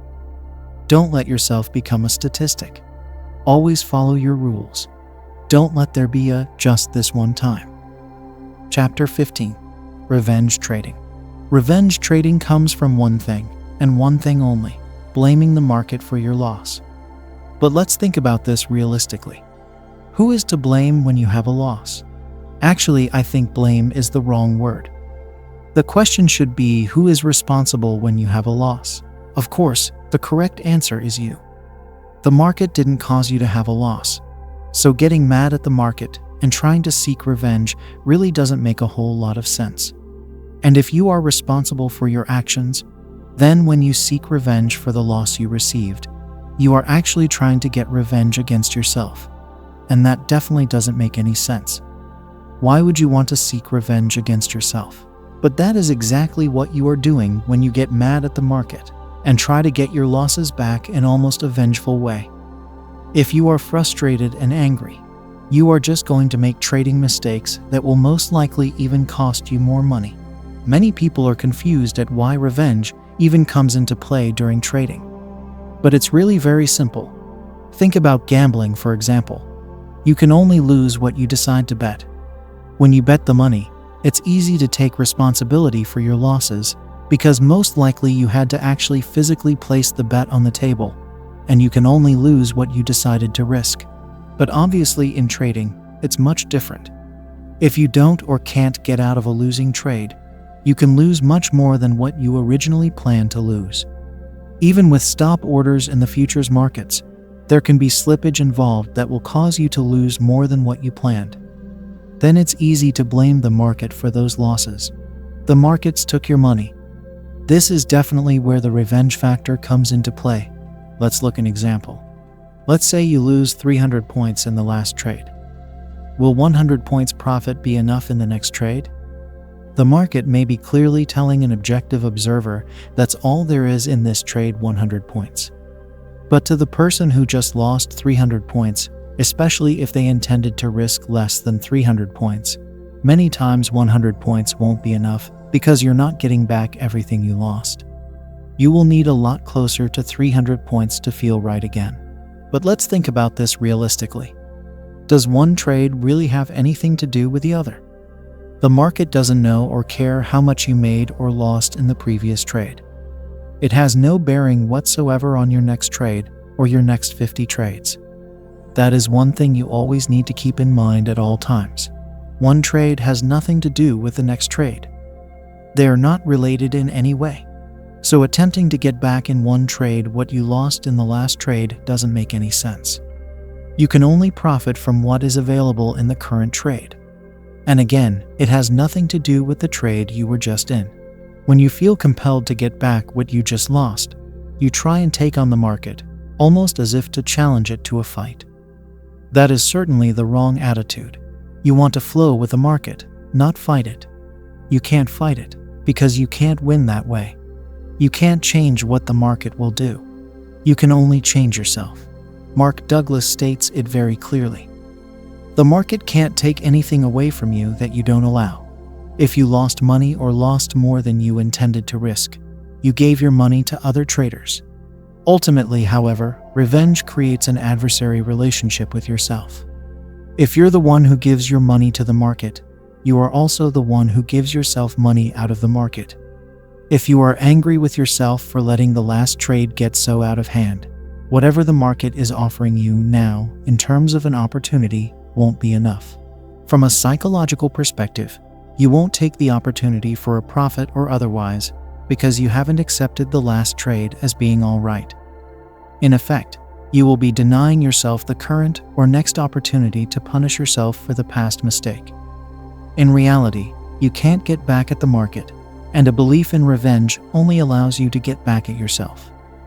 I think it's probably obvious to most people that trying to take revenge on the market is bad. But I hope you now realize that when you are trying to get revenge on the market, you are really only taking revenge on yourself. Chapter 16. Wishing, Hoping, and Praying. Remember earlier, we talked about how important it is to be an active winner and loser. In other words, you must act to take profits and act to get out of losing trades. You cannot be passive with a market, and that's exactly what wishing, hoping, and praying does. It makes us passive. In general, there is nothing wrong with wishing, hoping, and praying. We all hope and wish certain things will happen in our lives, and that's fine. But there is no room for it in trading. The problem comes when we wish, hope, and pray that the market will do what we want it to.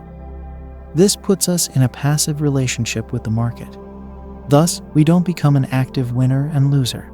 When you wish, hope, and pray that the market will do a certain thing or move in a certain direction, you are shifting the responsibility to the markets. But as you already know, the responsibility should not be with the market, but within ourselves. In other words, only we are responsible for the results we receive.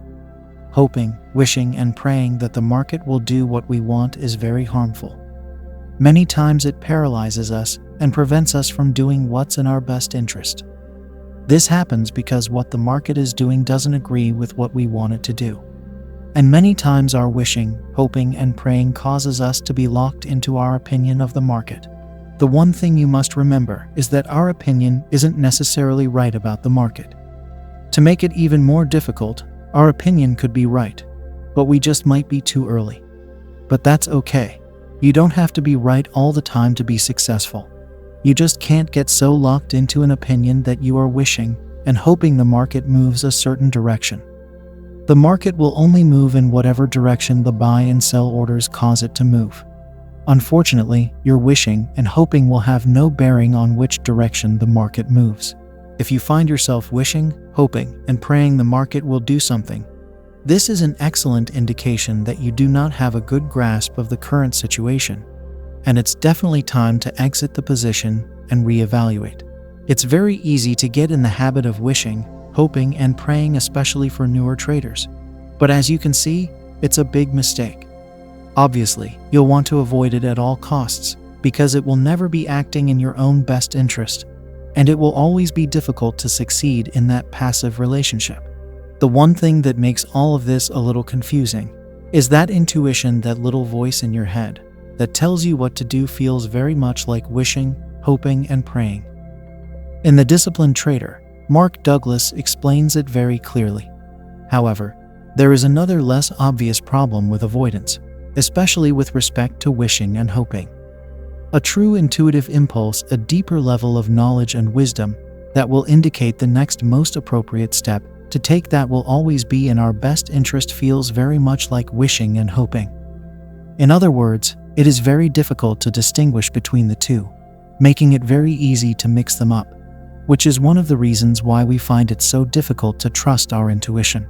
The way you can know for sure that you are getting a true intuitive impulse is to clear out of your mental environment anything that would cause you to wish and hope that something will happen, instead of confronting the issue head-on to find out what needs to be done.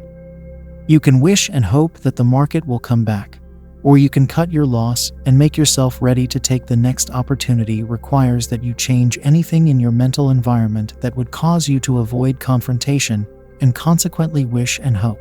The less cause you have for wishing and hoping that something will happen, the more you will know that when you get that certain feeling, it is a true intuitive impulse, and the more confidence you will have to follow it. Intuition will always guide you in the most appropriate way to fulfill your needs. You can wish and hope that the market will come back, or you can cut your loss and make yourself ready to take the next opportunity. Chapter 17. Doubling up. Adding to a losing position. As we've talked about so far, the most important thing you can do is keep your risk to an absolute minimum.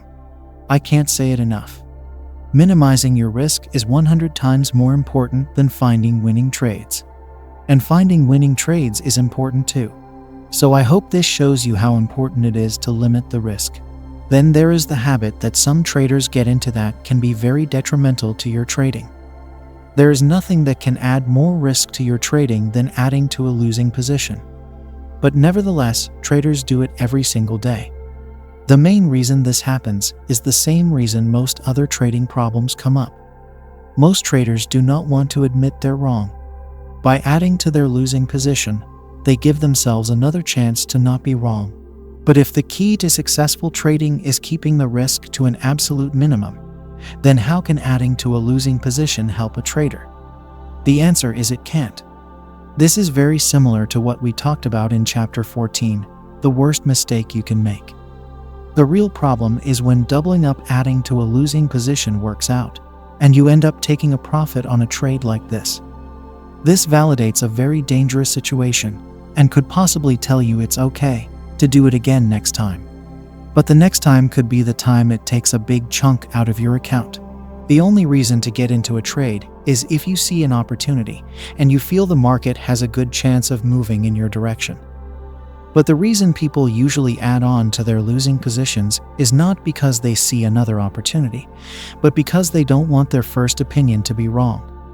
They feel if they average out their price, they have a better chance of not being wrong. But in my opinion, that's the wrong attitude to be successful. I really feel most people add to their losing positions to avoid having to take responsibility for being incorrect about the current market direction. I don't want you to get the wrong idea. I don't think scaling into a position is the wrong thing to do. If you have a plan to put on more than one contract at different price levels, I think that's fine. But what I'm talking about is when a trader doesn't have that kind of plan. They simply decide to add to the position as it's going against them. This is a mistake. And like I said a minute ago, it could turn out to be an even bigger mistake if it works out, because that situation tells you it might be okay to do it the next time. And I promise you, it will hurt you much more than it will help you. I've seen it happen thousands of times. I've done it to myself enough times to know it will not work out in the long run. Now, on the other hand, I don't have any problem at all adding to a winning position. In fact, I think in many cases adding to a winning position is an excellent idea. I guess the basic idea is it's okay to add to your position when things are going your way, but it's not okay to add to your position when things aren't going your way. That is a good rule to have. Again, this just goes to the idea of acting in your own best interest.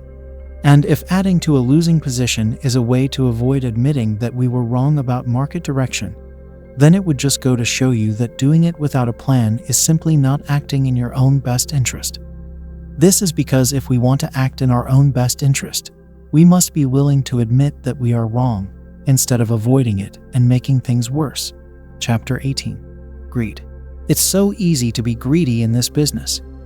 It's easy to think whatever you get, it's not enough. If you have 200 points profit in a trade, you want 300 points. If you have 300, you want 400. The lack of being satisfied is a big reason why many people have trouble succeeding in trading. Maybe the way to avoid being greedy with your trading is to find out why it's so easy to be greedy with the markets. Greed stems from a belief that there is never enough or there won't be enough. When the market is continually moving, isn't it always possible to get more out of a trade? A greedy person will never be satisfied. They will always want more no matter how much they have. It seems the reason people are greedy when trading is because they take non-market factors like how badly they need the money, what they need it for, can they afford to risk it, etc., and apply them to the market and their trades. But it doesn't really make sense to do this, because those non-market factors have nothing whatsoever to do with which direction the market is going. So to take those factors like I want to use this money to buy a bigger house, or I need this money to pay my bills. While those things may be true, they don't have anything to do with which direction the market is heading. So letting those things control your trading decisions makes you greedy. It makes you want more than the market may be offering, and it influences you into not acting in your own best interest. Thus, you can easily be tempted into thinking there is a lot more in a particular trade just because you want more money, and that pushes you into wishing and hoping. And as we discussed a little while ago, that is also not acting in your own best interest. Wishing and hoping will not make you any money. You may remember when Michael Douglas in the movie Wall Street said, "Greed is good." Well, you know what? He was way off. Maybe it sounds good in the movies, but it's definitely not good in trading. In my opinion, being greedy will shorten your trading career faster than any other mistake you can make. Chapter 19. Fear. Many times we can sabotage our own trading because of our fears. In many cases, fear is good and helpful in our lives. But in trading, it can really be harmful. Fear helps us avoid things in the environment that we perceive as threatening. It's important to note that what we perceive as threatening may not necessarily be threatening. We just perceive it as threatening. And as far as our minds are concerned, it is a real threat. A good example is offered in The Disciplined Trader. A child severely bitten by a dog will quite naturally associate all dogs with the threat of pain, and consequently generate an intense fear or even terror whenever he encounters any dog in the future. The child's fear of all other dogs other than the one that bit him is real. He has no way of making a distinction between a friendly and a dangerous dog, because his personal experience leads him to believe that all dogs are dangerous. That is his truth about the nature of the environment. However, his truth is not all the environment has to offer in the way of experiences in relationship to dogs. Not every dog that exists is dangerous. Quite the contrary, very few would be considered threatening. Most see a child and want to play. Now, in every chance encounter the child has with a dog in the future, he will create an experience of terror, regardless of the disposition of any particular dog he happens to run into. If a dog makes any movement toward the child will perceive that movement as an actual attack, when all the dog wanted to do was play or be petted. In fact, the child could become so afraid of being attacked that he will devote most, if not all, of his attention to scanning the surrounding environment for dogs. Eventually, his senses will become attuned to picking up their sights and sounds, and every time he sees or hears one, he will create another terrifying experience that just reinforces his fears. His focus of attention will attract to his attention the object of his fears so that he can avoid what he has learned is threatening. The problem is that what he has learned is erroneous in relationship to the conditions that not all dogs are dangerous. Not knowing that, he will naturally believe that his terror is coming from outside instead of inside him. In effect, his fears are acting on his perception to create the very experiences he is trying to avoid by causing him to hone in on all the dogs in the environment. Do you see how the fear of the young child could be similar to the fear that we could experience during trading? When we focus on our losing trades, mistakes, etc., we give our subconscious mind powerful directions. We could then easily end up with those same losses that we are trying so hard to avoid. What we focus our attention on is usually what we get. It's not necessarily as easy as focusing our attention on winning trades and proper trading mechanics to get us to be successful. But it's not that far off either. You see, if you do continually focus intensely on your mistakes and poor trading decisions, you are more likely to end up with more of the same. Your subconscious sees the mental pictures you are giving it and acts out on the directions that it is receiving from you.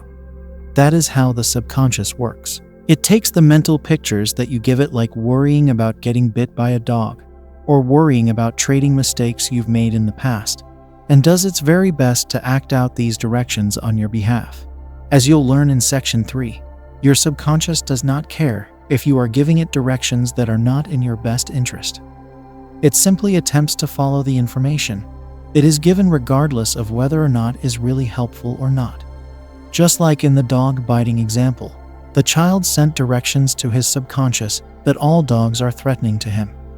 Two things are important here. The first one is that the information is not necessarily true.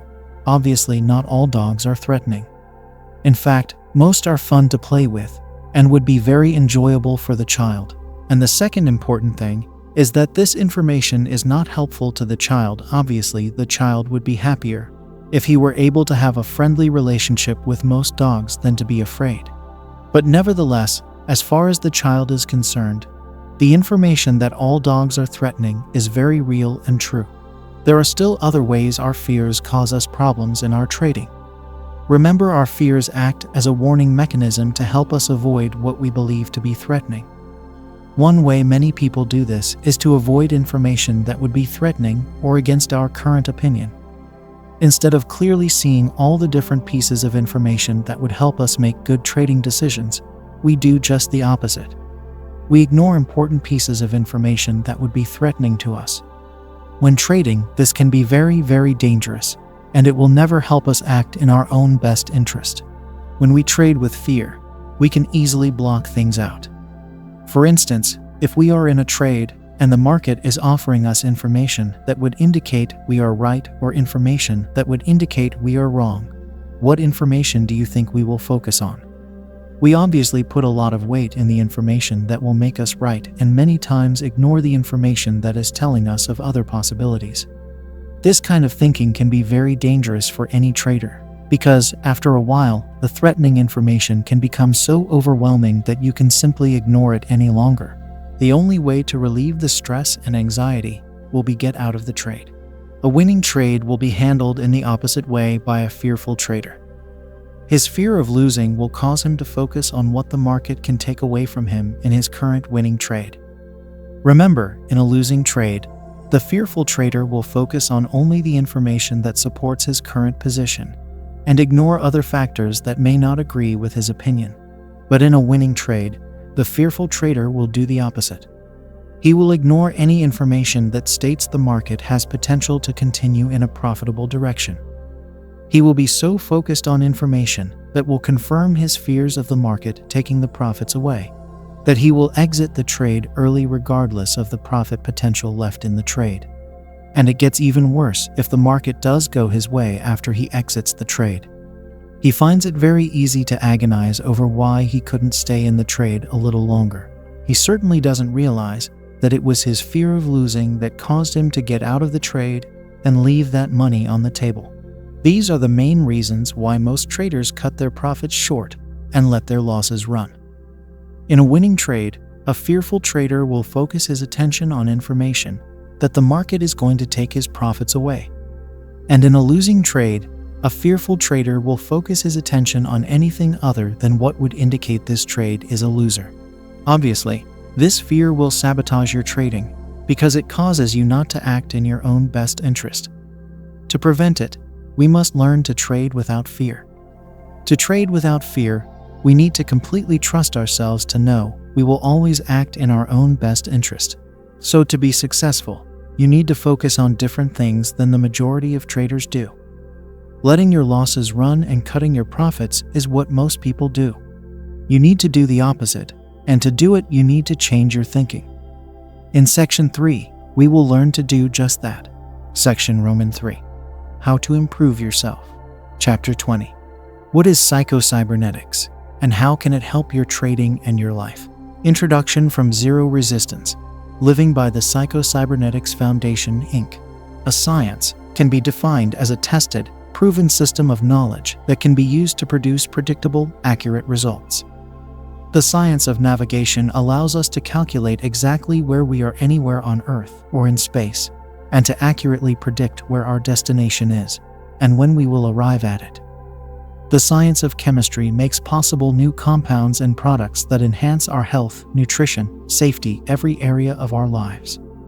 With a single bone, the science of archaeology can reconstruct the world and life of an animal that died millions and millions of years ago. The sciences of aeronautics and computers make it possible to maneuver an unmanned spacecraft millions of miles away with pinpoint accuracy, and to broadcast a detailed photographic record of its journey.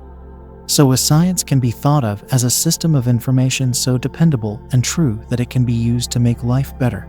Psycho-cybernetics is the first science of human development, a system of knowledge that will allow you to make accurate, predictable changes in how you think, how you feel, what you do, and the amount of success and enjoyment you get out of life. Psycho-cybernetics moved human development out of the realm of wishing, hoping, and undependable techniques into the realm of predictable, positive results. You'll find no wishing and no hoping in psycho-cybernetics. Psycho-cybernetics is based on scientific knowledge of how the human brain and nervous system work together to produce thinking, attitude, and behavior. The underlying principles have been tested and proven in countless experiments in laboratories and research institutions around the world. And the practice of psycho-cybernetics has been proven successful by the millions of people who have used it to change their lives in remarkable ways over the last 30 years. Psycho-cybernetics works at a fundamental level, and the changes it produces affects all areas of life. Some of the following items will be beyond the scope of this book, but psycho-cybernetics has many uses for improving life beyond the trading arena.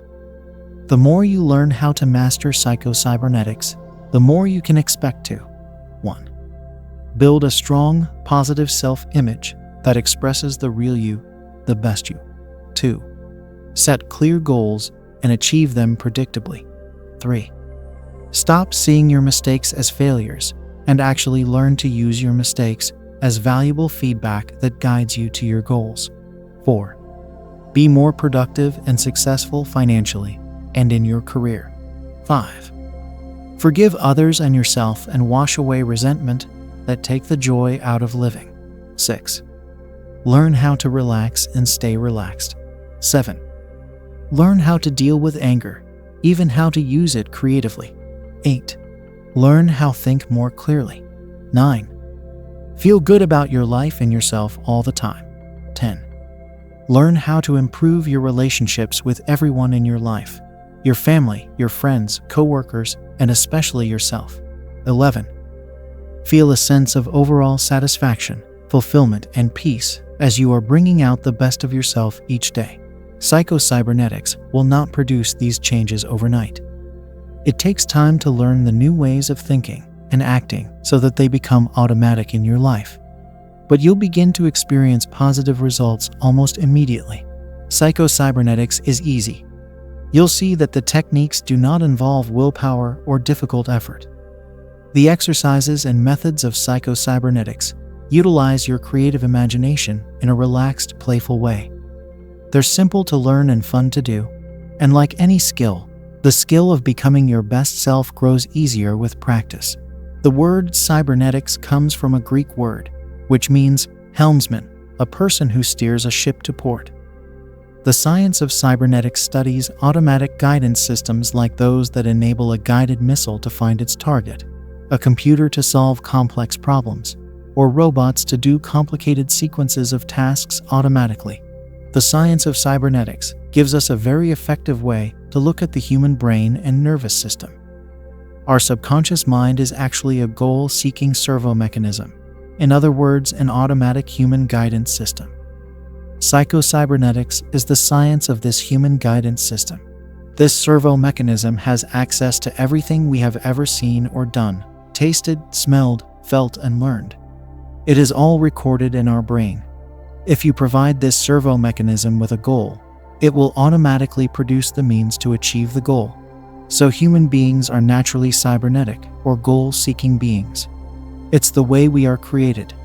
It is the servo mechanism that allows you to tie your shoes, fix breakfast, and pilot your car through a complicated journey to get to work, while all the time you are thinking of other things. This servo mechanism is completely impersonal. It works entirely with what is programmed into it. It's an incredibly powerful tool that is totally under the direction of the conscious mind. If you give it positive, successful goals, it will produce positive, successful results. It will become a success mechanism. If you give it goals of failure, it will just as automatically function as a failure mechanism and produce failure. The importance of mistakes. All automatic guidance systems reach their goals by constantly correcting mistakes.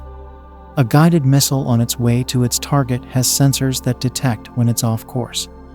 The guidance mechanism then makes the necessary adjustment and proceeds. This is done thousands of times on its journey. The guided missile relies on this negative feedback to guide it to its destination. Without this negative feedback, a guided missile would actually not know where it was going and would never reach its target. The same is true for the human servo mechanism. It is unfortunate that so many of us interpret mistakes as a failure and suffer feelings of frustration and discouragement, when actually the mistakes we make are exactly the information that our servo mechanism needs to make the necessary corrections to take us to our goals. Your servo mechanism has no opinion one way or the other about mistakes. It simply uses the information to guide it to its objective.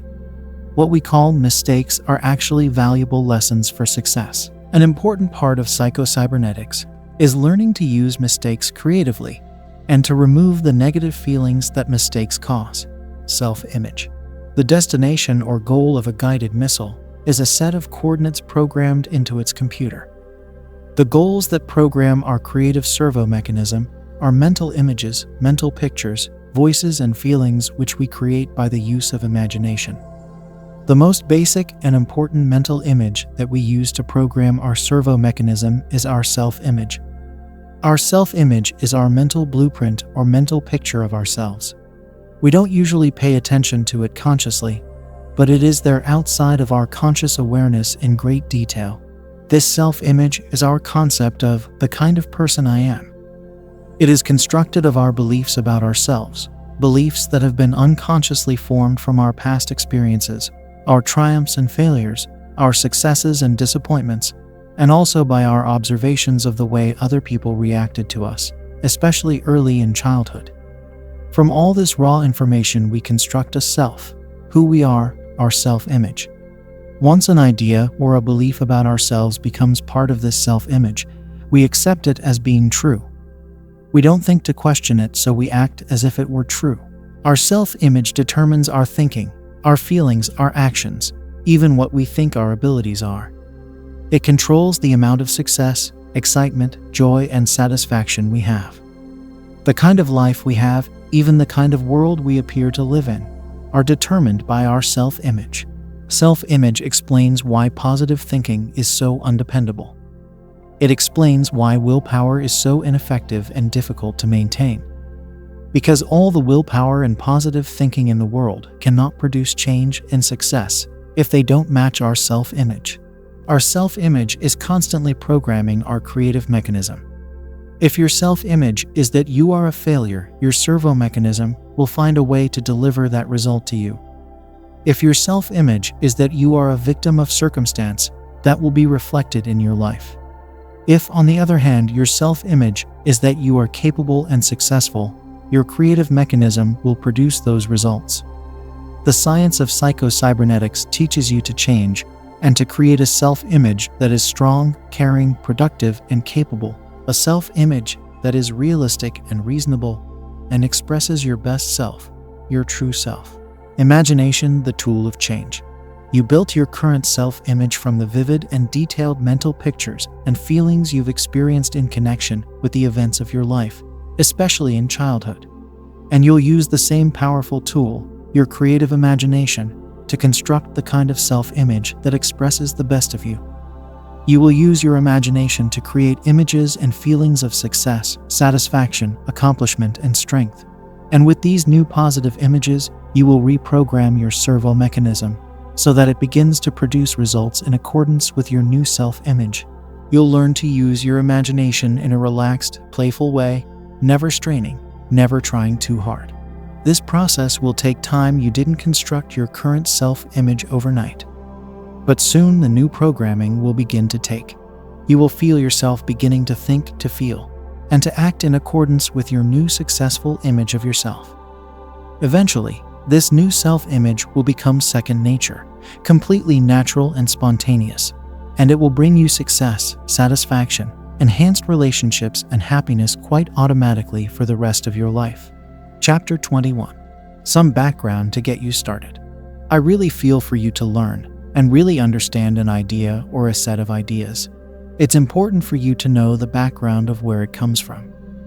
If you understand where the ideas come from and the foundation of where they came from, it makes understanding the details much easier, as well as making them being more meaningful. Dr. Maxwell Maltz wrote a book called Psycho-Cybernetics, and it was first published in 1960. This book became a huge bestseller. It is often thought of as one of the best self-help books ever written. Dr. Maltz was one of the world's most widely known and highly regarded plastic surgeons. He was a professor of plastic surgery at the University of Nicaragua and the University of El Salvador. Even today, Dr. Maltz's discoveries in the field of self-image psychology continue to influence thousands of people worldwide. Psycho-cybernetics is still on the cutting edge of personal development technology. It remains as timely today as the personal computer. In fact, psycho-cybernetics has often been called the first and only true science of personal development, and many experts feel it is the only true way to alter your personality. As a plastic surgeon, Dr. Maltz operated on thousands of people. The plastic surgery that he performed on people, usually facial surgery, brought not only a change in these people's physical appearance, but in many cases, an amazing change often occurred in their personality too. This dramatic change in personality occurred almost immediately after their face had been changed. Dr. Maltz realized when you change a man's face, you frequently change a man's psyche too. Dr. Maltz realized this was an awesome responsibility, so he knew he needed to learn as much about this phenomenon as possible. He figured he owed it to his patients and himself to know fully about what he is doing and the dramatic changes that he was bringing about in people's lives. The strange thing was that some patients showed no personality change whatsoever to the dramatic changes in appearance, while, on the other hand, many other patients showed huge changes in attitude and personality less than a month after surgery. Dr. Maltz needed to find out why some people changed for the better and others simply acted as if there was no change at all, as if the surgery was not performed. This told Dr. Maltz that the changes in appearance were not the key to the changes in personality. There was something else, which was usually influenced by the facial surgery, but sometimes not. When this something else was reconstructed, the person himself changed. When this something else was not reconstructed, the person himself remained the same, although the physical features might be radically different. It was as if personality itself had a face. This non-physical face of personality seemed to be the real key to personality change. If it remained scarred, distorted, ugly, or inferior, the person himself acted out this role in his behavior regardless of the changes in physical appearance. If this face of personality could be reconstructed, If old emotional scars could be removed, then the person himself changed, even without facial plastic surgery. Once he began to explore this area, he found more and more phenomena, which confirmed the fact that the self-image, the individual's mental picture of himself, was the real key to personality and behavior. The picture you have of yourself will also determine whether or not you can be successful in trading. In other words, if you have a clear picture of yourself as a successful trader, that will go much farther than you can imagine in getting you to become and remain a successful, profitable trader. You will need to learn how to see that picture clearly in your mind. It is the only way to achieve success. Chapter 22. Mental Pictures. Successful men and women have, since the beginning of time, used mental pictures and rehearsal practice to achieve success. Napoleon, for example, practiced soldiering in his imagination for many years before he ever actually went on the battlefield. He vividly imagined himself as commander and drew up maps showing where he would place various defenses. He would make all his calculations with mathematical precision in his mind. Conrad Hilton, the famous owner of the Hilton hotel chain, saw himself owning and operating hotels in his imagination many years before he bought his first hotel. Mr. Hilton said he imagined himself to be a successful hotel man long before he became one. A famous basketball coach once said, "There is no way to put the ball in the basket when the pressure is on, if you can't see the ball going in the hoop clearly in your imagination first." I would say the same is true for trading. If you can't clearly see yourself in your imagination as a successful trader, there is no way you can be a successful trader. The best, most successful traders have been vividly picturing themselves as successful for many years. And in many cases, these traders pictured themselves as a success long before they actually were successful. There is an automatic mechanism inside all of us. Dr. Maltz calls it the servo mechanism, and it is an automatic goal-seeking machine which steers its way to a target or goal. We all have this inside of us and can use it to achieve goals that we want to reach. This servo mechanism works very much like a guided missile. But just like a guided missile, it needs proper programming to hit its target. That programming comes in the form of mental pictures that we give the servo mechanism. If we continually give the servo mechanism clear, vivid pictures of the goals we are trying to achieve, our subconscious will quite automatically do the necessary things to help us achieve our goals. On the other hand, if we continually think and picture the things we don't want to happen, our servo mechanism will take those pictures as our goal and attempt to make those bad pictures come true. You see, the servo mechanism works quite automatically. It simply takes the mental pictures we give it and tries to make them reality. It doesn't care if those mental pictures are in our best interest or not. It simply reacts to the mental pictures we give it. For example, if we are worried about being able to give a speech in front of a large number of people, if we vividly picture in our minds the speech going very well and the audience receiving us in a positive way, this will go a long way in helping us to give the speech and have it come out the way we want. But on the other hand, if we continually worry that we will be laughed at, the words will come out all wrong, and we will give a poor speech, then this is what will most likely happen to us. Our servo mechanism will most likely perform the type of speech we have vividly pictured in our minds. This is precisely how the success and failure mechanisms inside us work.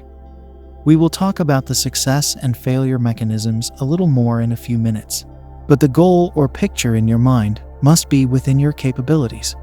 For example, in trading, if you picture yourself making a few $100s a day or a week, then you can probably achieve that goal as long as you can see it in your imagination clearly enough. On the other hand, if you picture yourself making $5,000 every day, no matter how clearly you picture that goal, it will be next to impossible to make it reality because it is probably not within your capabilities. You can imagine yourself any way you want in the future, success or failure. It's all up to you. But all too often, people are not willing to exercise this control. They allow their imagination to destroy their potential by picturing situations in the past in which they have failed. We all carry mental scrapbooks, But instead of preserving the joyous occasions of life, the moments of accomplishments, some people save only their times of failure and frustration. But it's so easy to take control over their imagination. All you have to remember is that your brain has a hard time distinguishing between real and imagined experiences, if they are vividly enough imagined. If we picture ourselves functioning in specific situations clearly and vividly, it is the same as the actual performance. Mental practice can help you perform better in real life. You will learn specific mental exercises to help you improve your trading. These mental exercises, if imagined vividly enough, will be almost the same as the real situation. They will help you be ready for many different situations you'll come across while trading. A psychologist demonstrated the power of mental pictures. He found mental practice could help people throw darts more accurately. Don't get me wrong here, I'm not suggesting that throwing darts is the same as trading. I just want to give you an example to make the idea of mental pictures more clear. He sat his subjects in front of the targets and told them to imagine that they were throwing darts at it. He did this for several days and tested them for actual performance, and found that this mental practice had improved their aim as much as actually throwing the darts. Golfers use this technique too.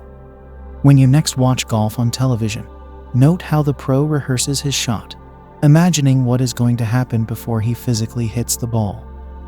The all-time great golfer, Ben Hogan, once described for Time magazine how he mentally rehearsed each shot before he attempted it, making the shot perfectly in his imagination, feeling his backswing and follow through, exactly as it needed to be.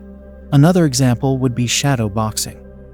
Boxers regularly use this technique to improve their performance in the ring. You too can learn to apply this technique to improve your trading. You can shadow box in different areas of the trading arena that you are having trouble with.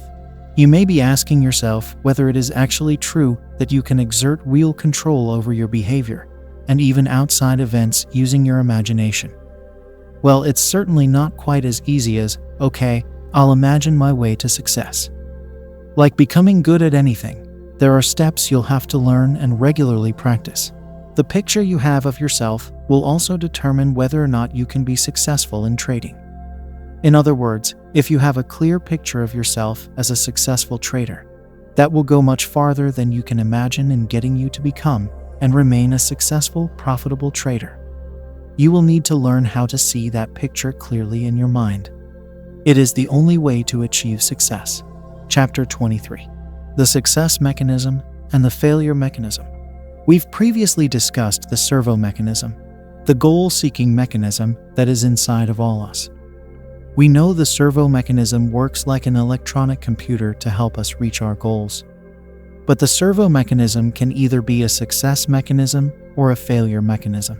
When it is working as a success mechanism, it is helping us to reach the goals we want to help us improve our lives. As you already know, we use our creative imagination to vividly picture these goals, and our success mechanism helps us to accomplish these goals. On the other hand, if we vividly picture the things we are trying to avoid, the troubles we are having, and in general our worries, then it only makes sense that we will receive more of the same negative things in our lives. Like we said a little while ago, our servo mechanism is completely impartial. It takes what we vividly picture and works extremely hard in making those pictures reality. If you picture positive goals, it will work like a success mechanism and help you to reach those goals. But if you picture negative things like many people do most of the time, it will work just as hard at making those negative pictures come true. And that is the failure mechanism at work. An example that Dr. Maltz uses to help you understand the success mechanism is the way a squirrel knows to look for nuts when winter is approaching. You see, a squirrel, or any animal for that matter, has a success mechanism inside them to help with survival. The squirrel does not need to be taught to find nuts for the winter. It is an instinct that the squirrel has inside him to help him cope with the environment. Even a squirrel that is born in the summer and has never seen winter knows that he must gather nuts before winter comes for him to survive. This success mechanism inside the squirrel allows him to survive. The only difference in animals and people is that animals do not choose their goals. But obviously, man is different. He can and does choose his goals. Man can use his success mechanism in conjunction with his creative imagination to set and reach his goals. But it is up to you whether you use the success mechanism or the failure mechanism. In regards to trading, if you are constantly making trading mistakes and not acting in your own best interest, then it seems obvious that the failure mechanism is at work. On the other hand, if you are acting in your own best interest and avoiding most trading mistakes, then it would seem as equally obvious that your success mechanism is hard at work. In Psycho-Cybernetics, Dr. Maltz lists the basic principles by which your success mechanism operates. 1. Your built-in success mechanism must have a goal or target. This goal or target must be conceived of as already in existence now, either in actual or potential form. It operates by either steering you to a goal already in existence, or by B, discovering something already in existence. 2. The automatic mechanism is teleological, that is, operates or must be oriented to end results goals. Do not be discouraged because the means whereby may not be apparent. It is the function of the automatic mechanism to supply the means whereby when you supply the goal. Think in terms of the end results, and the means whereby will often take care of themselves. 3. Do not be afraid of making mistakes or of temporary failures. All servo mechanisms achieve a goal by negative feedback or by going forward, making mistakes, and immediately correcting course. 4. Skill learning of any kind is accomplished by trial and error, mentally correcting aim after an error until a successful motion, movement, or performance has been achieved. After that, further learning and continued success is accomplished by forgetting the past errors and remembering the successful response so that it can be imitated.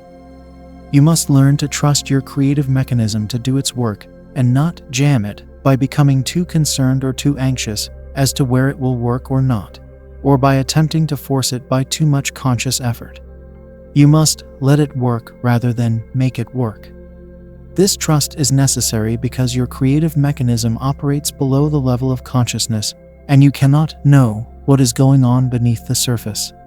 Moreover, its nature is to operate spontaneously according to present need. Therefore, you have no guarantees in advance. It comes into operation as you act, and as you place a demand upon it by your actions. You must not wait to act until you have proof. You must act as if it is there, and it will come through. Chapter 24. Forgiveness. One of the biggest problems I see with traders is that they refuse to forgive themselves for trading mistakes. This causes a much bigger problem than most people realize. You see, when you make a trading mistake, you need to forgive yourself for making that mistake. But the thing is, many people do not forgive themselves for their mistakes. In fact, they do quite the opposite. They beat themselves up and continually picture what they did wrong in vivid detail. This is the very worst thing you can do after making a mistake, trading or otherwise. Forgiveness is a key concept in psycho-cybernetics. As we've just learned about how our subconscious works, we know that if we continually picture in vivid detail something, it causes that picture to come true for us. Or it at least makes it much more likely for it to come true. So it only makes sense that if we make a mistake, we must forget that mistake and forgive ourselves completely. If, on the other hand, we don't forgive ourselves and relive the mistake in our minds again and again, what do you think is going to happen? It's obvious that we will repeat the mistake. This happens because our subconscious does not care whether we give it good or bad information. It simply sees the clear pictures we give it and tries to act it out in our lives. Obviously, it can only act this picture out if it's within our capabilities. And I think we all know that making trading mistakes is quite within our capabilities. This is the reason it is so important to forgive ourselves when we make a mistake or an error. If we don't, we are likely to relive the mistake in our minds, and then most likely project it onto our trading. This will cause big problems. If you think back, I'm sure can you think of times where you made mistakes and beat yourself up for it?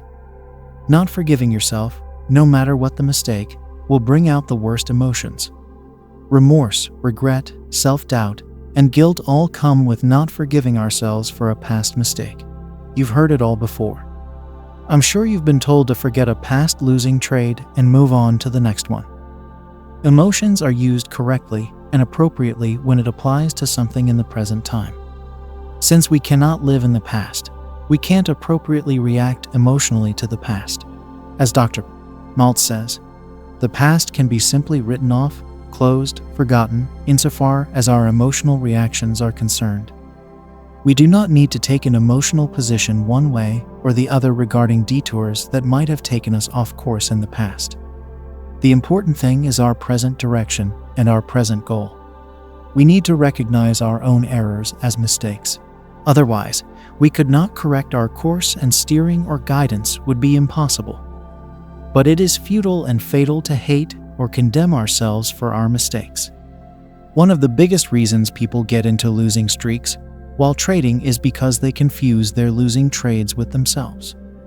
In other words, we conclude that because we had a losing trade or a series of losing trades, we are a losing trader. But the important thing to remember here is we are not our losing trades. Losing trades are part of trading. There isn't a single trader in the world who doesn't have losing trades.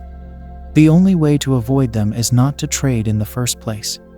You cannot be a successful trader until you take mistakes and losing trades for what they really are. They are simply byproducts in the trading game and need to be used to gain learning and understanding. But in no way do they define us as a person. But that is where the big problem comes in. Many people let their losing trades and mistakes define them. If they're having trouble and have had a series of losing trades, they start to think of themselves as a loser. They continually think of themselves in that way. As we know from before, this kind of thinking will just bring on more of the same. Forgiving yourself completely is the only way to avoid this trouble. You are not your mistakes and losing trades. You must put the past behind you and go forward. Holding a grudge against yourself only hurts yourself. Forgive yourself. It's the only way to be successful. Chapter 25. Famous people use psycho-cybernetics. And for good reason. Visualization techniques and mental practice have been working for professional athletes for years. Dennis Rodman, known to many as the best rebounder in the National Basketball Association, has said that he uses visualization to prepare for each and every upcoming game. Before the game starts, Rodman spends a solid hour right before each game by himself. Everyone on the Chicago Bulls knows he is not to be disturbed. He vividly rehearses in his mind exactly what he will do in the game and how he will react to his opponent based on things he's seen in past games. He clearly sees the game unfolding in his mind. He sees himself confidently pulling down rebounds and making accurate passes to his teammates. He sees all this using as many details as he can. You see, the details are very important with visualization techniques. The clearer you see the picture in your mind, the better your subconscious success mechanism will work to get you to your goal. But remember, the details are extremely important. The reason is your mind cannot tell the difference between an imagined experience and a real experience as long as there is enough vivid detail. For example, Dennis Rodman, when visualizing the upcoming game, will not only picture himself getting rebounds and diving for loose balls on the court, but for it to be really effective, he must feel the pressure of his feet hitting the court after getting that rebound. He must feel the opponent pushing him in the back as he fights for a loose ball. He must see the shine of the powerful lights reflecting on the court. He must visually feel the leather surface of the ball as he's holding it. These details are extremely important for Dennis Rodman, or anyone using visualization techniques to see and feel. Dave Stockton, the famous golfer, says much of his success has come from his reading and using psycho-cybernetics. Stockton was always a good golfer, but in 1970, for some unknown reason, his putting was terrible and getting worse with each tournament he played in. He hadn't finished in first place in over 2 years. His father gave him the book Psycho-Cybernetics by Dr. Maxwell Maltz. His father, a former golf professional and the only teacher Dave Stockton ever had said, he didn't think the putting problems were physical, rather, they were mental. Stockton didn't read the book until a week before the PGA Tour Championship, which is one of the biggest tournaments of the year. But when he did read it, he certainly got the message. He learned to use his past successes to visualize the way he would play at the tournament. He spent that week visualizing with incredible detail how he would approach each putt, and he would see in his mind all the tough putts he'd made in the past. And that is exactly how Stockton went into the tournament. From the very first shot, he had the confidence that the visualizing and mental practice had given him. As far as he was concerned, he had already won the tournament in his mind. To really put him to the test, on the last day of the tournament, he was paired with arguably the greatest golfer of all time, Arnold Palmer, a pairing that would make any golfer nervous and could cause anyone to lose his concentration. But not Stockton. He credits psycho-cybernetics with helping him keep his concentration, and thus winning the PGA Championship and $40,000, a lot of money in 1970. Not bad for a book his father bought for 95 cents. When asked, if all the golfers in the PGA began to use psycho-cybernetics, how would it affect the various tournaments? Stockton replied, the game might just become one big hole-in-one. Former NFL player Jim Clack says, psycho-cybernetics made all the difference for me. I went from a free agent to the Super Bowl with it. I use the ideas today as a business and corporate sales trainer. Maxwell Maltz literally transformed my life. Psycho-cybernetics, new in thing with Packers. Aug. 5, 1967 FT, Lauderdale Paper. Chicago, the big thing with the Green Bay Packers now is psycho-cybernetics. That's like the power of positive thinking, only the name is fancier. Maxwell Maltz wrote the book on psycho-cybernetics. Not many people ever heard of Maxwell, but they know his readers. Bart Starr is one of them, and so is Zeke Bratkowski, both Green Bay quarterbacks. Even coach Vince Lombardi reads what Maxwell has to say. Don Chandler, the Packer punter, had the book opened in his room Friday afternoon, alternately making his thinking more positive and freezing his mind by watching a soap opera on television. He had borrowed the book from his roommate Jerry Kramer, a Packer for 10 years. It just makes you know what you can do, what you have inside yourself, said Chandler, wrapped in a sheet as if he were about to address the Roman Senate. It has really caught on with the team this year. Power of pen propels Dillard. Toronto Daily Star, Nov 20, 1968 by Jim Proudfoot. A fortnight ago, Jim Dillard was in the worst slump of his football career and had begun to think there was no way out. Then he was introduced to psycho-cybernetics, the philosophy of a man called Maxwell Maltz. Dillard was sold on the idea immediately, started to study a book on the subject, and in the 2 games he's played for the Argonauts since then, has averaged 7-9 yards each time he's carried the ball from scrimmage. The improvements have been dramatic, to say the least, because during the 14-game Eastern Conference schedule, his average output was a meager 4.6 yards. Moreover, he was sluggish and out of tune with his fired-up colleagues. Now, since the playoffs began, he's been blocking and running decisively, like the Dillard of bygone years. Before, he ran as if expecting to be stopped. Now he runs as though convinced he can't be stopped. Dillard's revitalization is an important reason the Argonauts now find themselves close to the Eastern Championship and entry to the Grey Cup final, owners of a 2-point lead over the Ottawa Roughriders in a playoff doubleheader, which is to be completed at Ottawa's Lansdowne Park Saturday. Maltz gets the credit. And should the Argonauts' extravagant dream really come true, then they'll owe a vote of thanks to this Maxwell Maltz.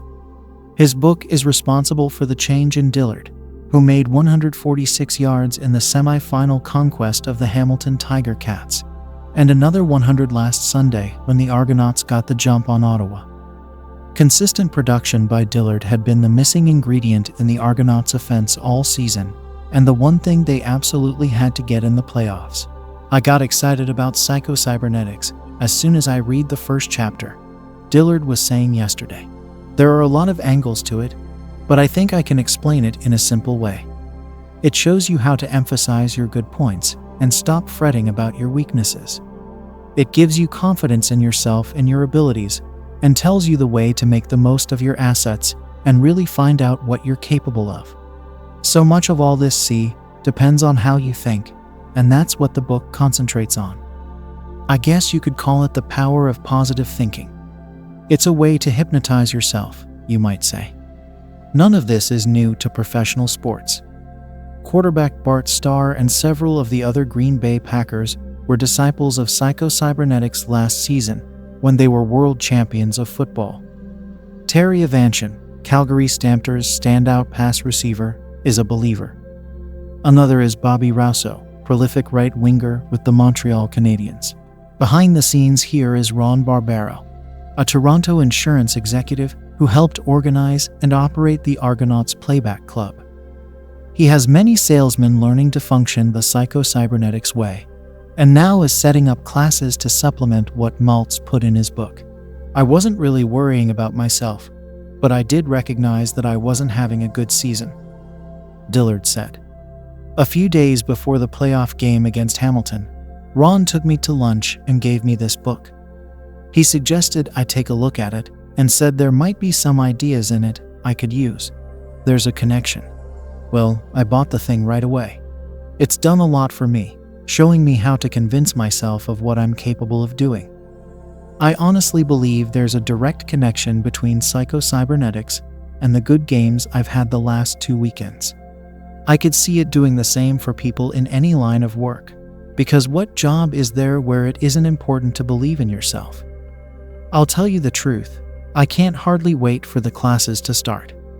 Dillard, you may recall, never signed a 1968 contract, gambling that his work would enable him to negotiate a raise during the winter. Thank you again, Maxwell Maltz. Chapter 26. You may be tempted to think psycho-cybernetics and visualization techniques are some kind of voodoo magic or witchcraft. When doing these exercises for the first time, you may feel a little awkward. Do not let that deter you. Anything new usually feels a little awkward at first, but with time and practice, obviously it will get much easier. But make no mistake about it. Visualization techniques have been used by millions of hugely successful people all over the world.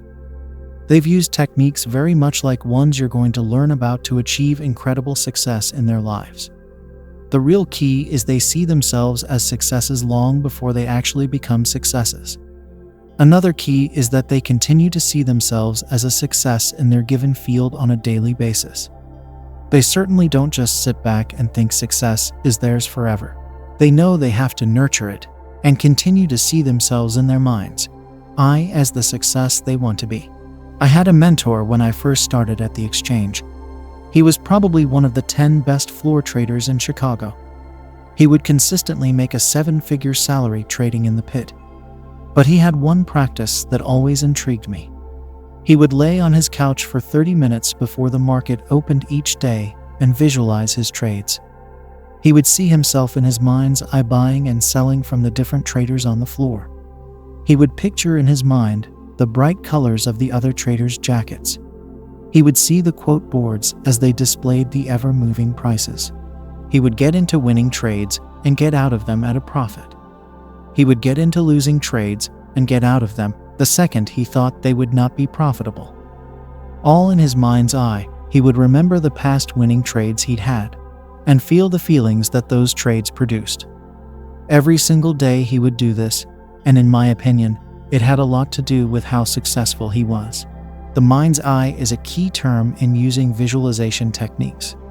This is where you do your visualizing. It's very much like when you read a book or someone tells you a story. You don't just listen to the words, you see the pictures in your mind's eye using your imagination. As children, we used our imagination on a daily basis. But as adults, most people use their creative imagination less and less, which is a shame because this is really when we need it most. When we were kids, we used to pretend things. We would imagine a tree we were climbing was actually a huge army fort. We would pretend a play fire truck at the park was a real working fire truck. We could actually drive it to fires in our imagination and put those fires out. Because as kids, we practiced using our imaginations on a daily basis. These things, fire truck, tree fort, etc., seemed very real to us. We could see all the details very clearly. But now, as adults, most of us have let our imagining skills deteriorate. Thus, it takes time to relearn these skills and get benefits from them. Most people, when they see things in their mind's eye, they don't see them as clearly as they probably could. Remember, we said earlier that the mind can't tell the difference between an imagined experience and an actual one as long as the images are vividly imagined. Well, the problem is most people don't see the pictures clearly enough. Through time, their imaginations haven't been used enough to stay sharp and focused. So you will have to strengthen your imagination so that you can see the mental pictures extremely clearly in your mind's eye. Actually, there is a better term that Dr. Maltz uses instead of the mind's eye. He actually calls it the theater of your mind. It works well because everyone is familiar with a movie theater. The screen, the projector, the seats, everyone has seen them before and can easily picture them. This is an excellent place to do your visualizing. Dr. Maltz suggests you pick a very comfortable chair in the theater of your mind. The idea is then to watch the big screen in front of you in your imagination and watch little movies starring yourself the way you want to be. This can help you with things like pulling the trigger without hesitation, getting out of losing trades, etc. We will talk about exercises using this kind of mental practice later. But the key to using the theater of your mind is to change your self-image. As we talked about earlier, the self-image is the picture you have of yourself. The self-image is also the product of your past experiences, failures, successes, humiliations, and other programming. From these experiences, you create a picture of yourself. So, for example, if you've had some bad experiences in trading, and after a while you lost confidence to pull the trigger when you see a trading opportunity, most likely your self-image is that of a person who can't pull the trigger, even if you don't consciously think about yourself that way. Remember, your self-image is a subconscious thing, so you might be a person who can't pull the trigger even if you don't consciously think of yourself that way. But the important thing to remember here is using visualization techniques on a daily basis can change your self-image to the kind of person you want to be. It doesn't matter how others see you. What is most important is how you see yourself. If your image is that of a failure, you will act as if you are a failure. But on the other hand, take comfort in the fact that the picture you have of yourself can be changed, and you are the one who can change it. Visualization techniques will work 100 times better than trying to use willpower to force yourself to change. For instance, saying to yourself, "I will pull the trigger the next time there is a trading opportunity," will not do any good if it doesn't agree with your self-image. This is why you need to change the image you have of yourself with your imagination. That is the only true way to change. Willpower will not work. Your self-image will always be stronger. Just as an example, an overweight person trying to lose weight by using willpower will never be able to succeed because they most likely have a self-image of an overweight person. Now, I'm not saying they like being overweight, but they are okay with themselves that way in their subconscious. In a case like this, a person will never be able to stay on a diet or go to the health club on a consistent basis using willpower to force themselves. The only way this person will be able to lose weight is if they first see themselves vividly as a thin person in the theater of their mind. They will need to do this on a daily basis until their self-image is changed. The self-image they have of themselves will always be stronger than their willpower. If they can change that picture, their behavior will change too. You may be tempted to think this won't work or it's silly. All I can tell you is Michael Jordan, Dennis Rodman, Bart Starr, Ben Hogan, as well as many successful traders believe and have used it to improve their performance. If those people can be so successful from it, the least you can do is give it a try to see if it can be successful for you too. Children as young as 8 years old, as well as senior citizens, have all benefited from the use of psychocybernetics and the visualization techniques that go along with it. Professional athletes, salesmen, traders, and people in many other walks of life have successfully used it to improve their concentration and performance.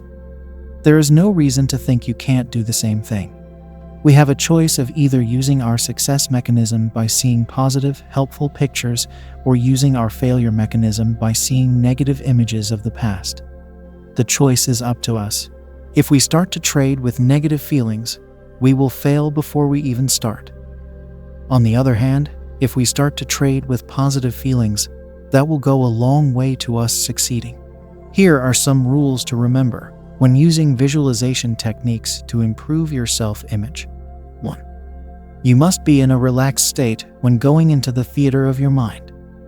Michael Jordan is obviously in a relaxed state when he is working his magic on the basketball court. Without being in a relaxed state of mind, it's next to impossible to succeed. At the end of this chapter, we will have a relaxation technique that will get you in the right frame of mind to visualize your success.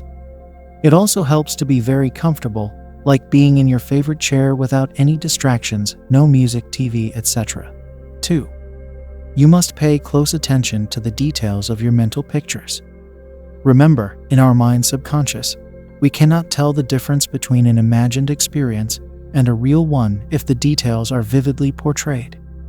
This is not daydreaming. You must focus intensely on the details around you. The sights, sounds, smells, etc. are all very important for these exercises to benefit you in a positive way. 3. You must act as if you are already the kind of person you want to be. The real key to changing your self-image is to continually think of yourself as already being the kind of person you want to be. If you continually keep in your mind the picture of the way you want to be, for instance, a disciplined, consistent trader, then you need to continue to picture this in your mind. And even more so, you need to keep acting like you are already that way. After not too long, your powerful subconscious will begin to follow suit. 4. You should go into the theater of your mind at least once a day, and preferably, it should be the same time each day. Scientific experiments have shown it takes about 21 days to change a habit or a thought process. In the simplest terms, that's exactly what we are trying to do. We are trying to change a bad or unhelpful habit into a good and helpful one. But doing this takes time. You did not form your bad habits in one day, so it's impossible to expect them to change in one day. But if you consistently use these exercises for 21 days in a row, you will be pleasantly surprised at how your habits have changed. In fact, you can certainly use psycho-cybernetics to change more than just your trading. It can be used to change and improve almost any aspect of your life. Relaxation technique: calm body, calm mind. It is very beneficial to be physically and mentally relaxed before doing the visualization exercises. Here is a simple technique to use in the theater of your mind to bring on relaxation. 1. Sit down in a comfortable chair or lie on a bed. There should be no other distractions. Turn off the TV, radio, and the lights. Go into the theater of your mind. See yourself in a comfortable theater getting ready to watch a movie about you. 2. Again, remember to pay attention to details. What is your theater like? How does the seat feel? Is the screen big or small? Are you sitting in the middle row or at the aisle? Are there arm rests on the chair? How do they feel on your arms? The details are very important. 3. Lie down and imagine your body's a series of rubber balloons. There are 2 valves in your feet. They open and air escapes from your legs. Your legs collapse until they are empty and lie flat against the bed.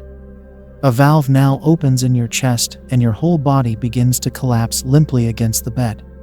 Continue this exercise with the arms, the neck, and the head. You don't have to do this in bed. If you're in the office, try to fix a picture of yourself in your mind's eye of yourself lying in bed doing the exercise. You will actually feel the relief from being relaxed. Physical relaxation leads to mental relaxation. When practiced daily, it gives us that relaxed attitude which allows us to better control our actions.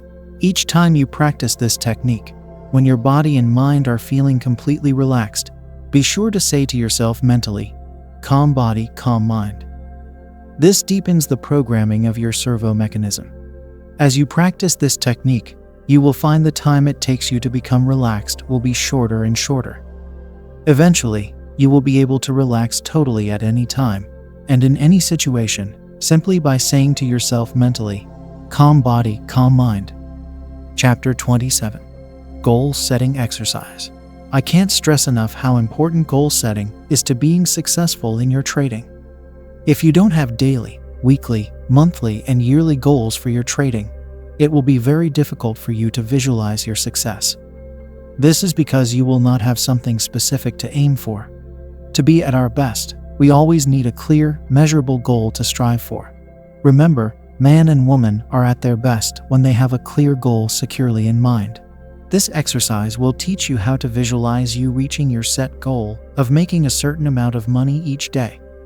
That does not mean you will reach that goal each and every day. But without having that clear set goal, you will probably not reach it most days. Exercise. Get in a relaxed state with the relaxation technique, calm body, calm mind. 1. Go into the theater in your mind. Remember to make the theater as comfortable as possible. Have it be a nice, soft, comfy chair that you are sitting in. Remember, details are very important. Pay attention to them. Is the screen big or small? How do the arm rests on the chair feel? Details, details, details. At this point, you are trying to strengthen your imagination and see the pictures in your mind's eye extremely clearly. If you can't see the pictures clearly yet, don't worry. It gets easier with time and practice. 2. With this exercise, we are going to visualize ourselves at the end of the trading day having reached our goal. Remember, it is very important that your goal be realistic and measurable. Having a measurable goal is easy, because an amount of money is always a measurable thing. But also remember, your goal must be realistic. So if we are a day trader, and we visualize ourselves making $250 a day, that seems realistic. If we are a day trader, and we try to visualize making $3,500 a day, that is probably not realistic. Because making that kind of money is probably beyond most people's capabilities on a daily basis. 3. The first thing we want to visualize or picture in our minds are days that we've been successful with our trading. We want to remember those days where we've been able to make our goal. For this exercise, we will use the daily goal of $250. If you need to go back and look at your trading statements to find days that you made money, then do that. The idea here is you want to see those days in your mind and feel the feelings you got from being successful on those days. Play those days back to yourself in your mind. Remember to notice the details in those days. How does the phone feel in your hand when you were placing the orders? Can you see yourself moving the mouse on the computer to check the charts? Can you see yourself writing your orders down on a piece of paper? How does the pen feel in your hand? Details, details, details. 4. For those people that have not had winning days trading, or if you can't remember them, that's okay. Like we said earlier, you can simply make up an experience in your mind's eye when you were successful. See yourself getting out of your winning trades successfully. See yourself getting out of a losing trade as soon as you realize the profit potential is no longer there. Remember, your mind can't tell the difference between an imagined experience and a real one if there is enough detail. The imagined experience doesn't even need to be in trading. Just remember clearly a time when you were successful in anything and feel those winning feelings. That is the first step. 5. Now we want to move to the next scene in our theater of the mind. We want to see ourselves reaching our goal of $250 each day. One of the keys of successful visualization is to see the end results and let the success mechanism do the work for you. So, see yourself having made $250 or whatever amount you choose on the first day of the week, Monday. See yourself in theater of your mind after the trading day is over. Do whatever you do when the day is over. See yourself mark down that you made $250 on Monday and turn your computer off, turn off the light in the office, push in your chair, or whatever you do when the day is over. 6. Now do the same thing on Tuesday. Remember the details you see. I know it's been said 100 times, but if you don't pay attention to the details, it will not work. To see the details, this exercise will take longer than 2 minutes. If it's only taking 2 minutes to do this exercise, you're not doing it right. You must see the pen hitting the paper as you write down that you made $250. How does the pen feel in your hand? You must feel your hand turning off the computer and hear the sound it makes when you flip the switch. See the room go dark as you turn off the light and leave for the day. 7. After you've seen in your mind's eye, reaching your goal each day for a week Monday to Friday, then go back and see your successful trades again, or at least successful experiences from the past. This will build confidence and help you to get used to the visualization process. 8. This goal-setting exercise is extremely important. First, without having clear-cut goals, it is impossible to succeed in trading. There isn't a successful trader alive who doesn't set clear goals for himself. Second, having these goals will help you program your success mechanism for the other visualization exercises. 9. Remember to do these exercises for at least 30 minutes a day. It is also helpful to try and do them at the same time each day. And finally, you must be relaxed for these exercises to be effective.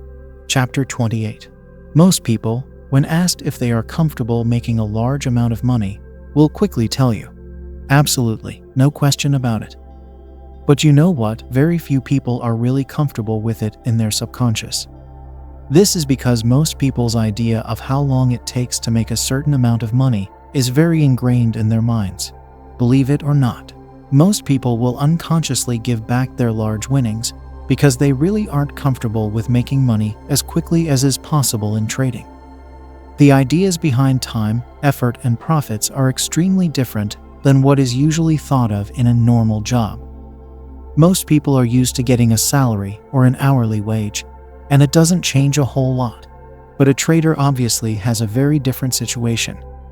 The amount of effort put forth and the amount of time it takes to make a certain amount of money is unlike almost any other business in the world. Since most people are not used to this situation, if a large windfall does occur for a trader, the trader's self-image must agree with that situation.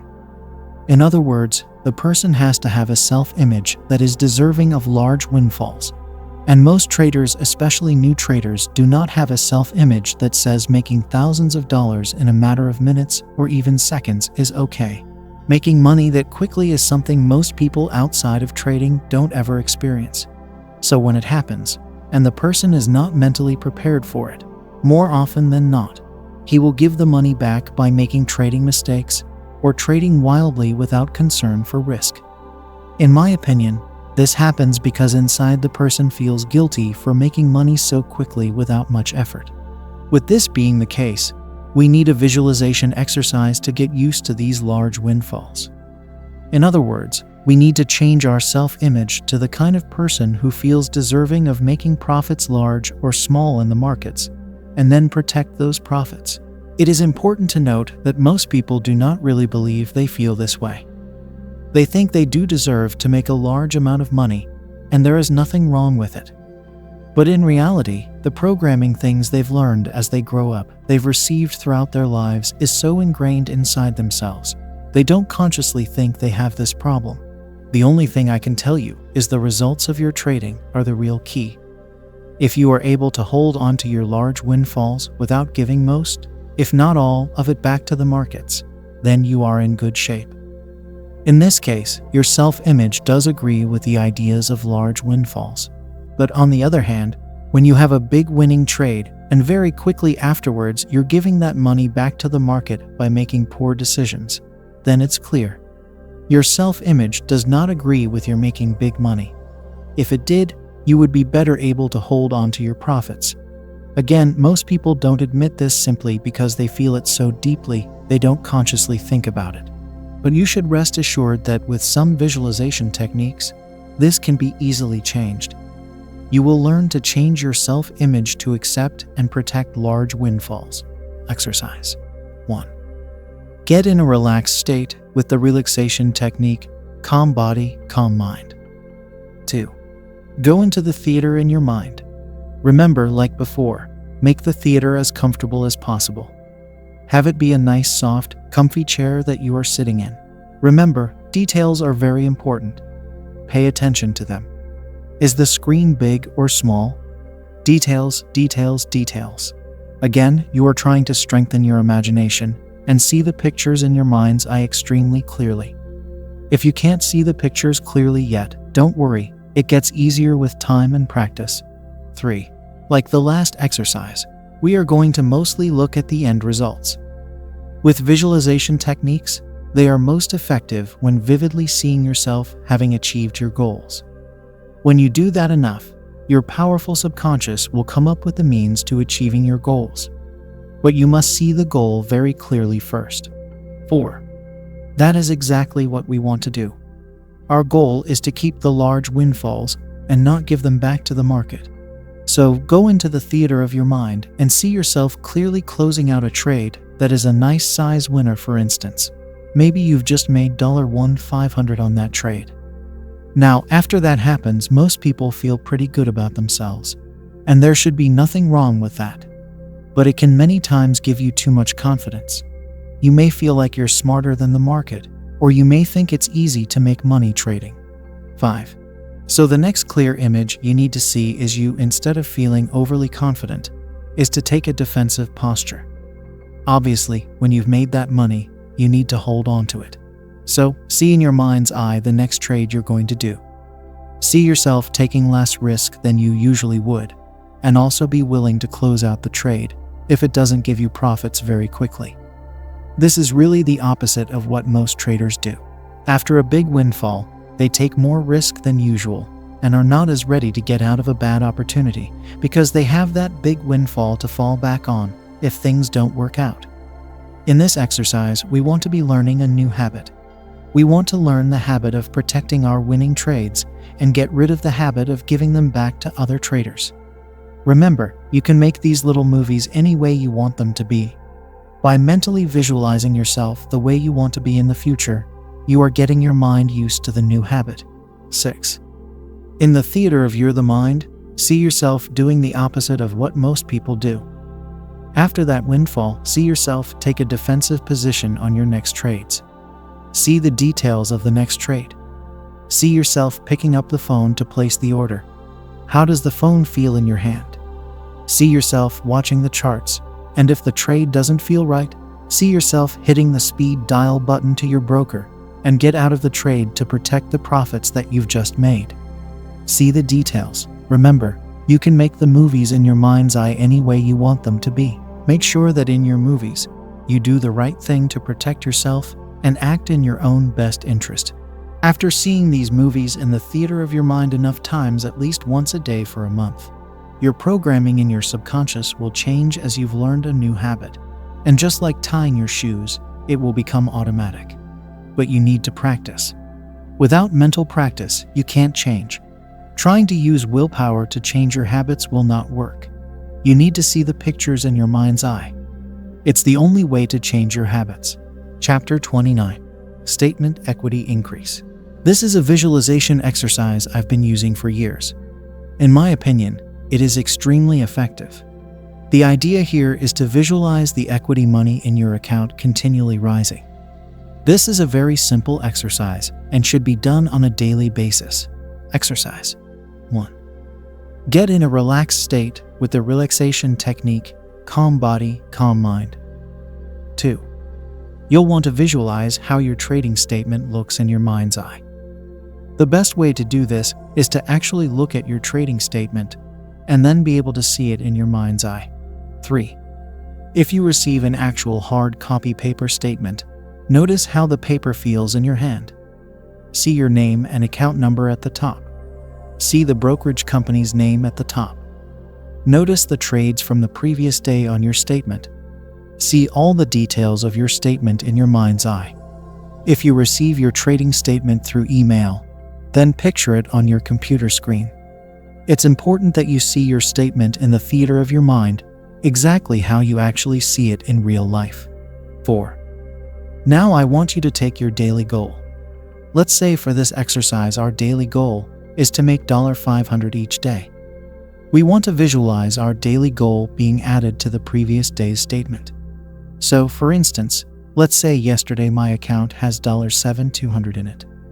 Today, I want to visualize my account statement after making my goal of $500. So I will see in the theater of my mind my account having $7,200 $700 in it today. 5. But that's not enough just to see the increase in equity. We must see more details for it to feel real to us. We need to see the trades that made us the $500. So, while you're looking at your statement in your mind's eye, you must also see the trades that made you the $500 or whatever goal you have. 6. These trades can be made up, or can be trades that you've had in the past. In fact, what will work best is if you have had actual days where you've made your goal. I would then use those days as your mental practice.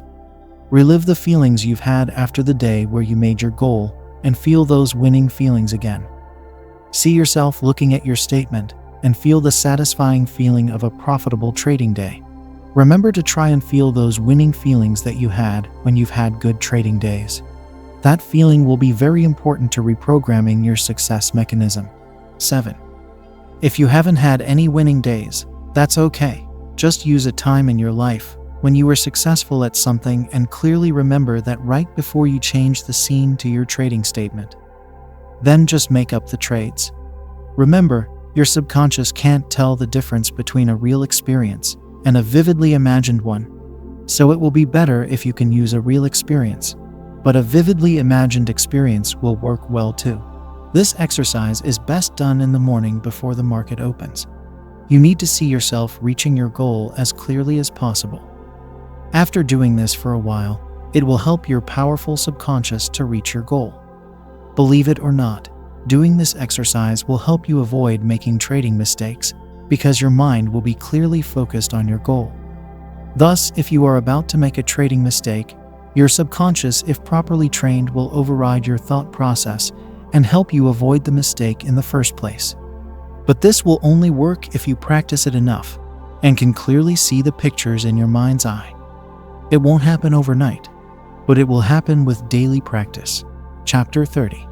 Pulling the trigger exercise. The reason people can't pull the trigger when they sense an opportunity happens for one reason and one reason only. They are afraid. But they are not afraid of the market. They are afraid of themselves. Their fear comes from not having complete trust in themselves to act in their own best interest. You fear your inability to do what you need to do, when you need to do it, without hesitation. Being afraid causes us to freeze up and makes us unable to pull the trigger to execute our trades. This causes missed opportunities. But the end result of these missed opportunities is the real problem of not being able to pull the trigger. After we miss an opportunity because we are afraid, we play the scenario in our minds in a very unrealistic way. For example, let's say we wanted to get long the market. The opportunity comes up for us to get in the market, but our fear prevents us from pulling the trigger, so we do nothing. Then the worst possible thing happens in our minds. The market then rallies, and we start counting the money that we are missing out on because we didn't pull the trigger. If the market moves our way 500 points, we think that we should have had that 500 points. We do this whether it is realistic or not. This is the failure mechanism hard at work. This kind of thinking is very harmful to our trading in the future. We mentally beat ourselves up for missing the trade, and we feel like we lost the money that we would have made if we'd gotten in on the trade.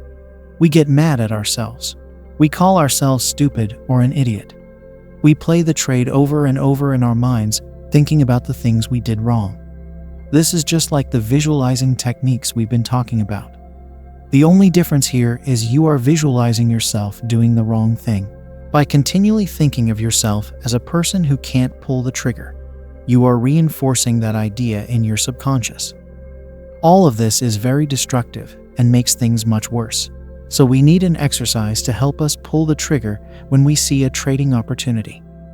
We need to get past the fear that is causing us to freeze up and not to pull the trigger. And we definitely want to avoid visualizing or continually thinking about the mistakes we've made and the opportunities we've missed. We can't change the past, only the future. Exercise 1. Get in a relaxed state with the relaxation technique, calm body, calm mind. 2.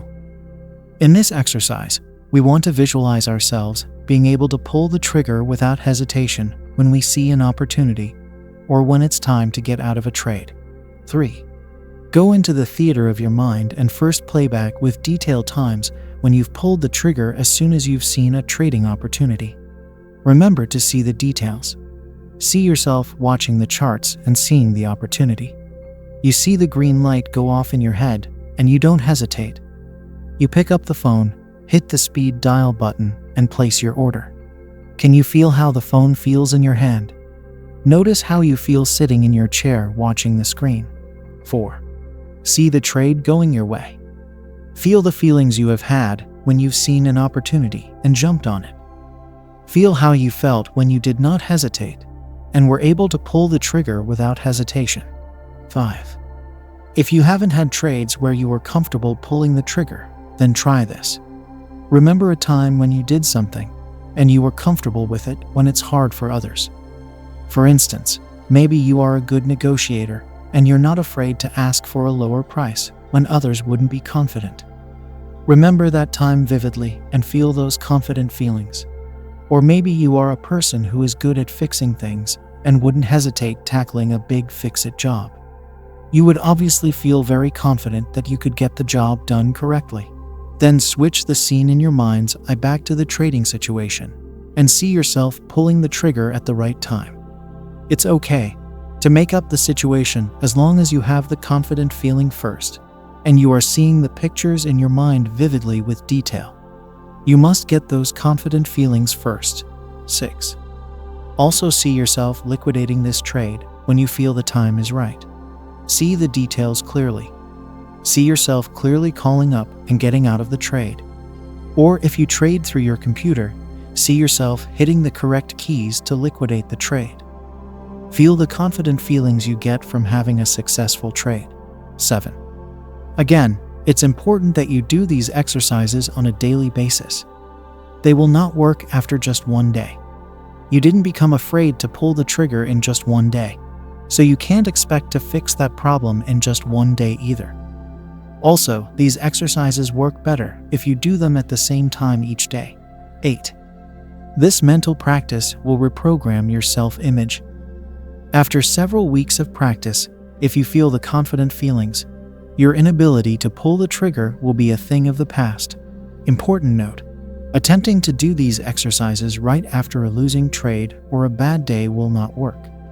It's very unlikely you'll be able to get relaxed enough for the visualization process to work if you are upset or mad at yourself. I would suggest only doing these exercises when you are in a relaxed state. Trying to do them when you are aggravated will not get you anywhere and will simply turn you off from continuing to do them in the future. If you've had a bad day, I would suggest giving yourself some time before you do the exercises. The term, "time heals all wounds," is very true here. If you give yourself some time to calm down a day, an hour, whatever, you will be in a much better position to relax and then really get some benefit from these exercises. Chapter 31. Limiting Risk Exercise. As we've learned throughout this book, limiting your risk whenever possible is really the key to successful trading. Most people don't realize this when they first start trading. They think that just finding winning trades will make them rich. But if you've been trading for any extended period of time, you know nothing could be further from the truth. The key to thriving is to stay out of trouble and avoid big losses, while protecting your winning trades from turning into losing trades. Without this skill, all the winning trades in the world aren't going to help you in the long run. I guess the real problem comes because most people don't learn this until they've already learned bad habits that are difficult to change. For most people, they realize they must take a defensive position with their trading, but they don't realize soon enough. In fact, when they finally do learn that they need to be protecting themselves, they've usually acquired poor habits that conflict with the idea of protecting themselves. I've come across thousands of traders. Unfortunately, many of them have the same problem. Because they've been beaten up so many times by the market, they get very, very greedy when they do get a winning trade. In fact, they are so greedy, they do very little to protect the winning trade they're in at the time. It's not as if they don't know they should be protecting themselves by trailing a stop order to protect profits or locking in a break-even trade if the market goes your way. They know they should be taking a defensive posture, in other words. limiting their risk in every way they can. But their greed and bad habits override what they should be doing. And of course, it's no surprise that these people turn large winning trades into large losing trades. Without changing those bad habits, it will be impossible to succeed. The greed makes you not protect yourself. But being greedy is not in your own best interest. In fact, just the opposite. Being greedy is in the best interest of other traders out there, because if you are greedy, you will simply give your money to them. There is very little chance of holding on to it, so we need an exercise to help us protect ourselves by limiting our risk. Thus, we will consistently act in our own best interest and not be greedy. My guess is if you are constantly turning your winning trades into losing trades, you aren't acting in your own best interest, and this exercise can help you change those bad habits. Exercise 1. Get in a relaxed state with the relaxation technique, calm body, calm mind. 2. In this visualization exercise, we want to mentally practice trailing our stop orders to lock in break, even and profitable trades. It is very important to take a defensive posture when trading, and this exercise can help us learn to make that a habit. In other words, we want to learn to stay out of trouble. This is a term used on the trading floor that means a trader is having a bad day, but he is still acting in his own best interest. In other words, even though he is having losing trades, he is not losing too much money. 3. Just like in the previous exercises, we want to visualize some trades in the past where we were successful. Hopefully, you can remember some trades where you did trail your stop order to lock in a profit, and you were successful in doing so. Remember the details as much as possible of those trades and relive the winning feelings you had. Play those trades back in your mind, realizing that you were acting in your own best interest by protecting yourself and your profitable trade. 4. If you can't remember a trade where you trailed your stop order, or if you haven't had any trades like that, then you'll need to make them up.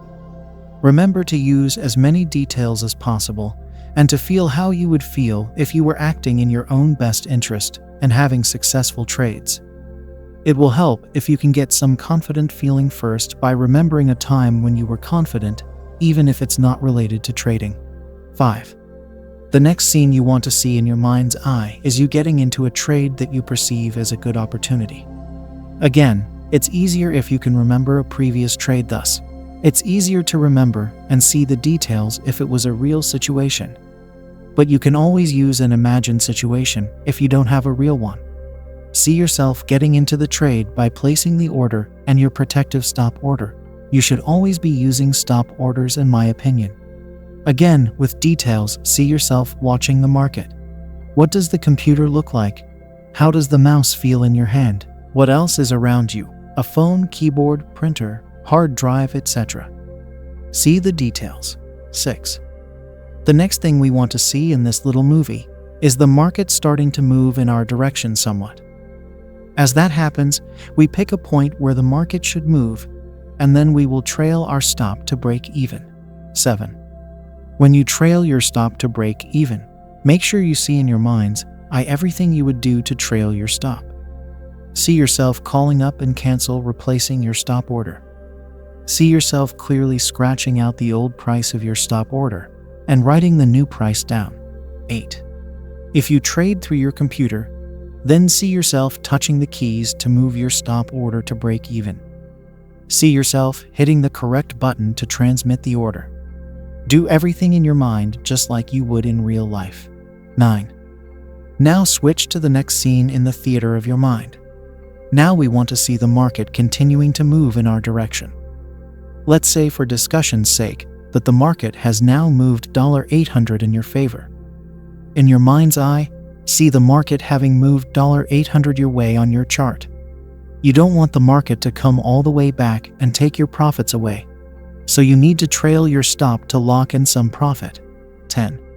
See yourself trailing your stop to lock in half your profit.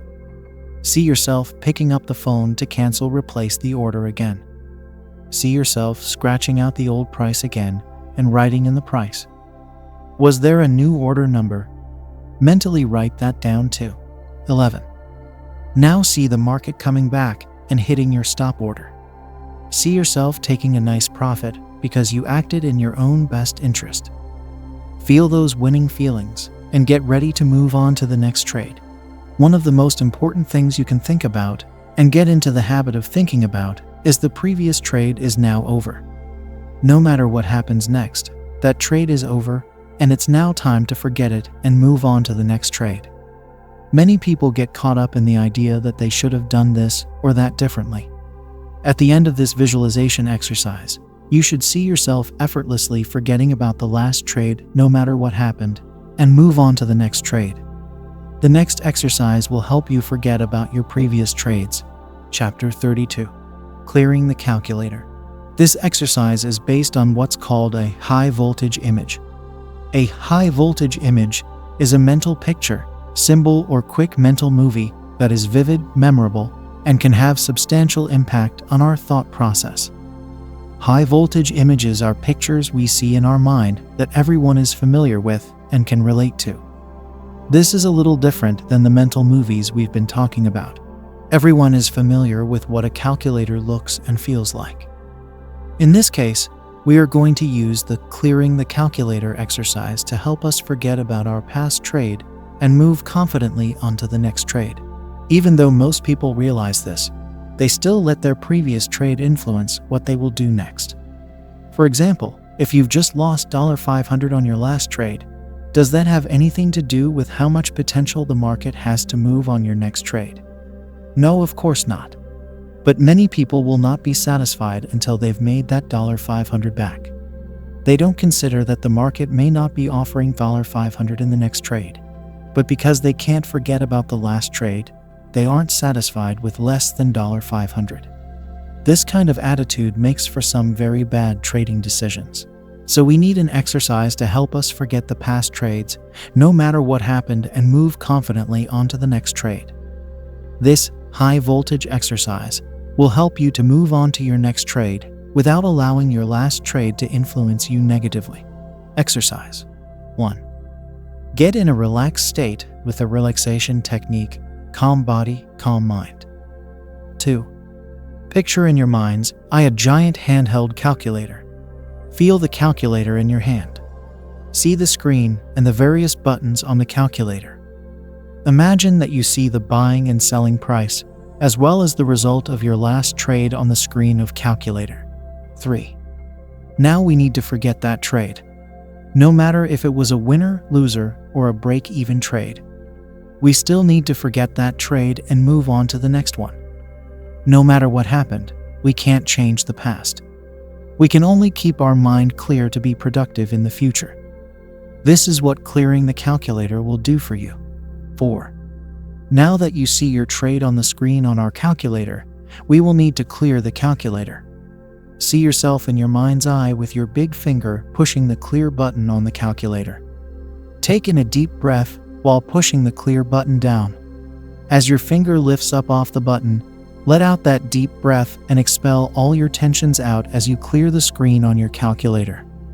By pushing the clear button, you are getting rid of this trade forever. You cannot change it. You can only move forward and forget about it. 5. Now you see the calculator screen completely blank after you've pushed the clear button. The decisions you've made on the previous trade are gone forever. Take a moment to feel how much more relaxed you are. 6. Only now are you mentally ready to look for the next trading opportunity. Now that the calculator is cleared, the next trade that you do can stand on its own. In other words, the next trade has nothing to do with how the previous one worked out. And since the calculator screen is now blank, the previous trade will have no influence on the next one. 7. This exercise may be a bit cumbersome at first, but with practice, it will become easier and easier. After a short while, you'll be able to use the clear the calculator exercise in a matter of a few seconds. Chapter 33. Make your own visualization exercises. Now you've seen a number of visualization exercises you can use to help improve your trading. You've seen how visualization exercises work, and how using either real or imagined experiences can benefit you tremendously. You've seen how using as much detail as possible can make the visualizing techniques even more powerful. You've gotten some ideas on how to go into the theater of your mind and change your bad habits into good habits. You've seen how getting into a relaxed state is so important before using the visualization exercises.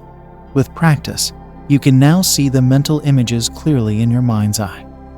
Now it is time for you to come up with some of your own visualization exercises. Now that you have the proper tools, it should be easy for you to come up with some exercises that will help your trading. You simply need to find out what parts of your trading you are having trouble with, or in other words, what are some of your bad trading habits. Once you've done that, simply build some visualization techniques to break those bad habits. Here are some things to remember when making your own visualization exercises. 1. You must be relaxed when doing visualization techniques. Trying to do these exercises with a stressed or tense attitude will simply not work. 2. Use as much detail as possible. Always use your senses to help you visualize. Can you see, feel, smell, hear all the things in your visualization clearly? If you can't, you need to continue practicing until you do. Remember, as adults, we've most likely stopped using our imagination like when we were kids. We need to strengthen our imagination as if we were trying to get physically fit. It takes practice, exercise, and time to get good. 3.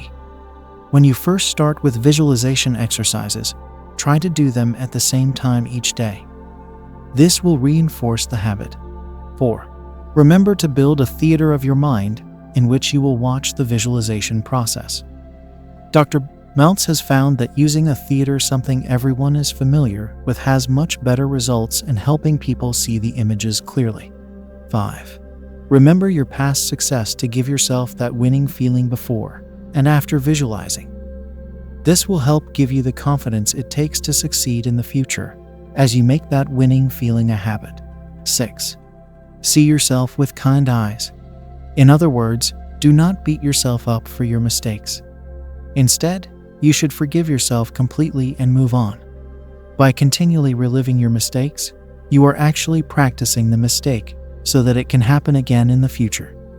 Forgive and forget your mistakes. Psycho-cybernetic techniques can help you do much more than simply being a better trader. They can help you with relationships, athletic competition, confidence in sales, social activities, etc.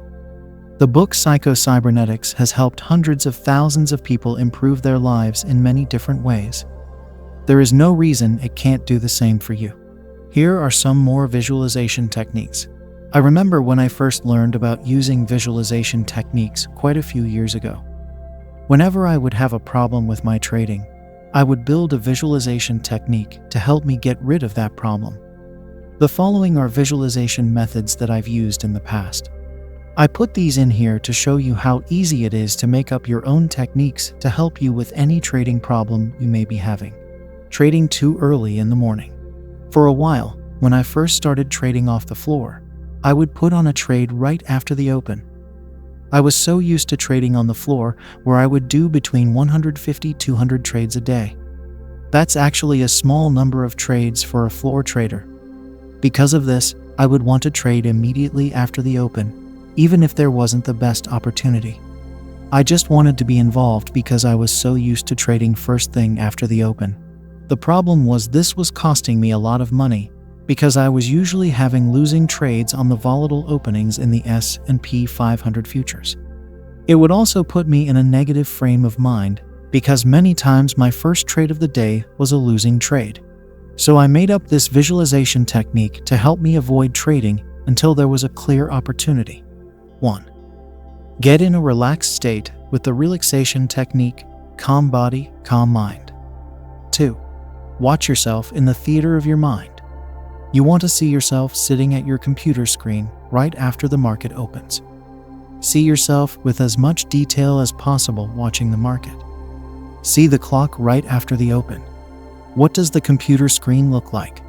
How does the computer mouse feel in your hand? How do the keys on the keyboard feel? 3.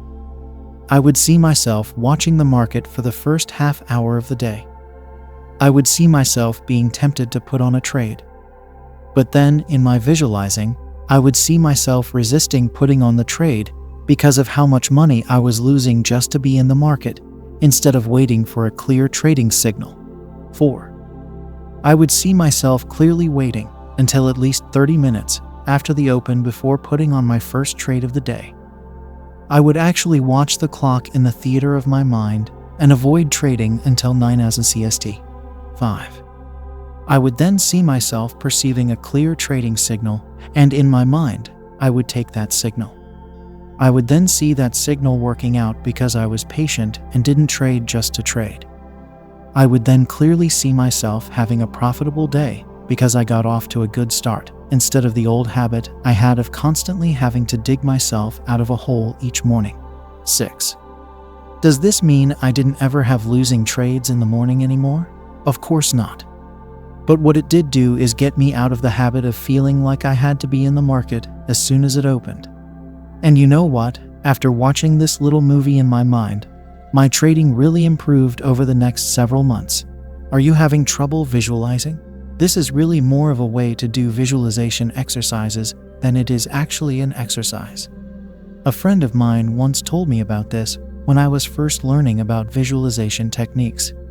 It's really for people who are having trouble seeing themselves in their visualizations. Here's an idea that may make it a little easier. Some people have a hard time seeing themselves in their mind's eye. This is a big problem because it's important to see yourself acting the way you want in your mind's eye first. Then after that, your behavior will start to change. So I would suggest, instead of seeing yourself in your mind's eye, try and see someone you admire. Do the visualization exercises, but imagine how the person you admire would handle the situation. The reason this works is unfortunately because we hold such a poor image of ourselves.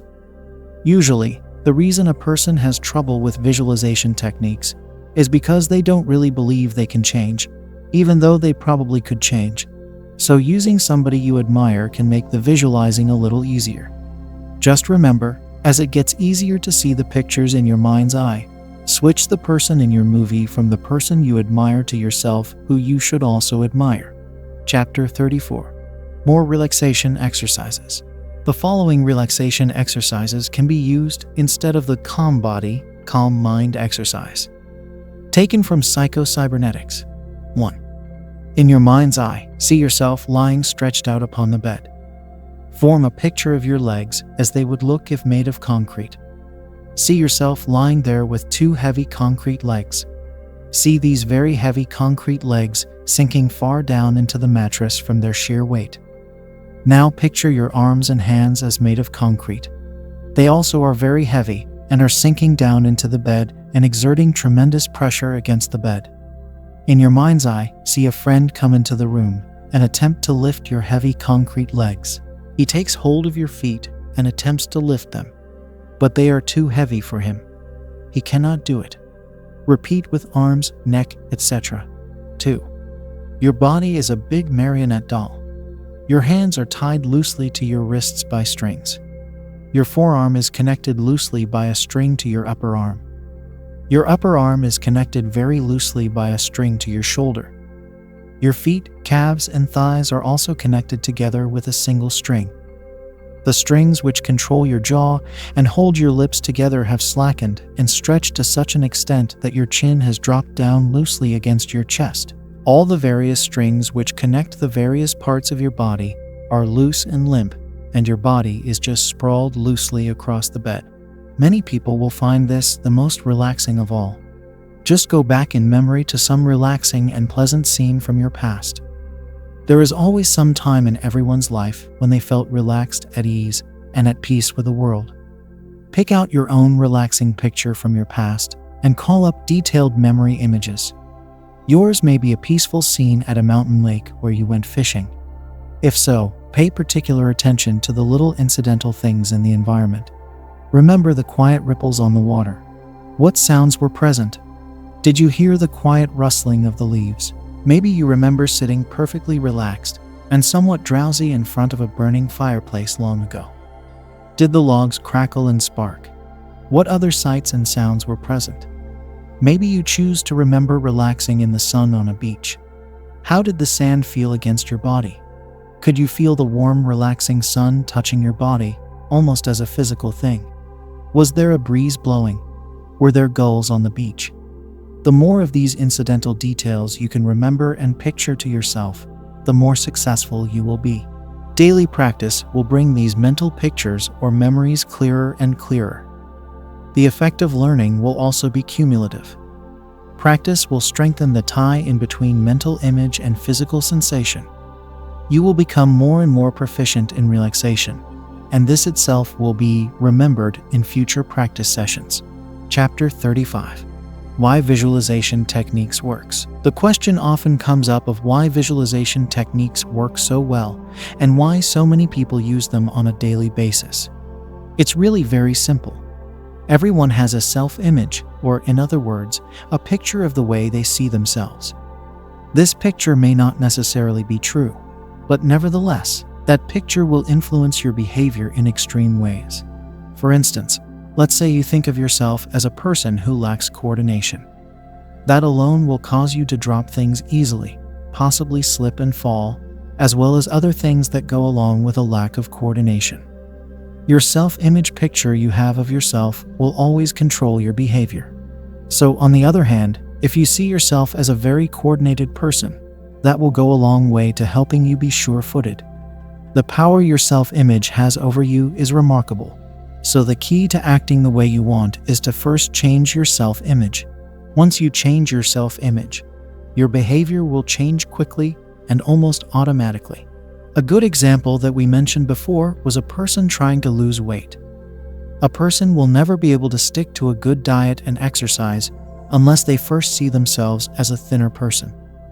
Once they see themselves in their mind's eye as a different person, it's easy to change their behavior. They can easily eat healthier foods and make it to the Heath Club several days a week. But they won't be able to do this until they see the new picture of themselves. This is why using willpower to try and change a habit almost never works. Sure, you may be able to force yourself to eat better foods and get to the health club for a few days. But if you don't change the picture you have of yourself, you won't be able to sustain it. Your self-image will say, "What are you doing? You're not a person who goes to the health club and eats all these fruits and vegetables." And then you will go back to your old habits.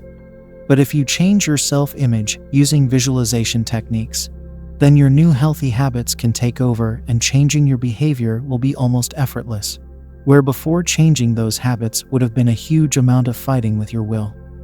But willpower wouldn't work anyway. Your self-image is always much stronger. What does this have to do with trading? The same is true for trading.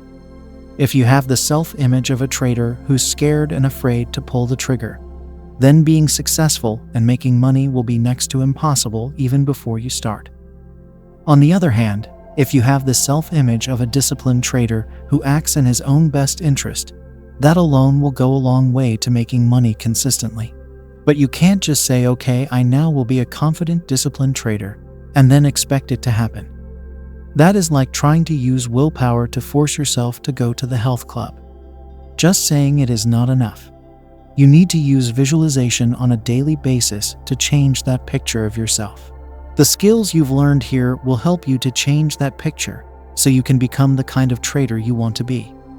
But make no mistake about it, if the self-image is not changed first, the behavior will not change. It's that simple.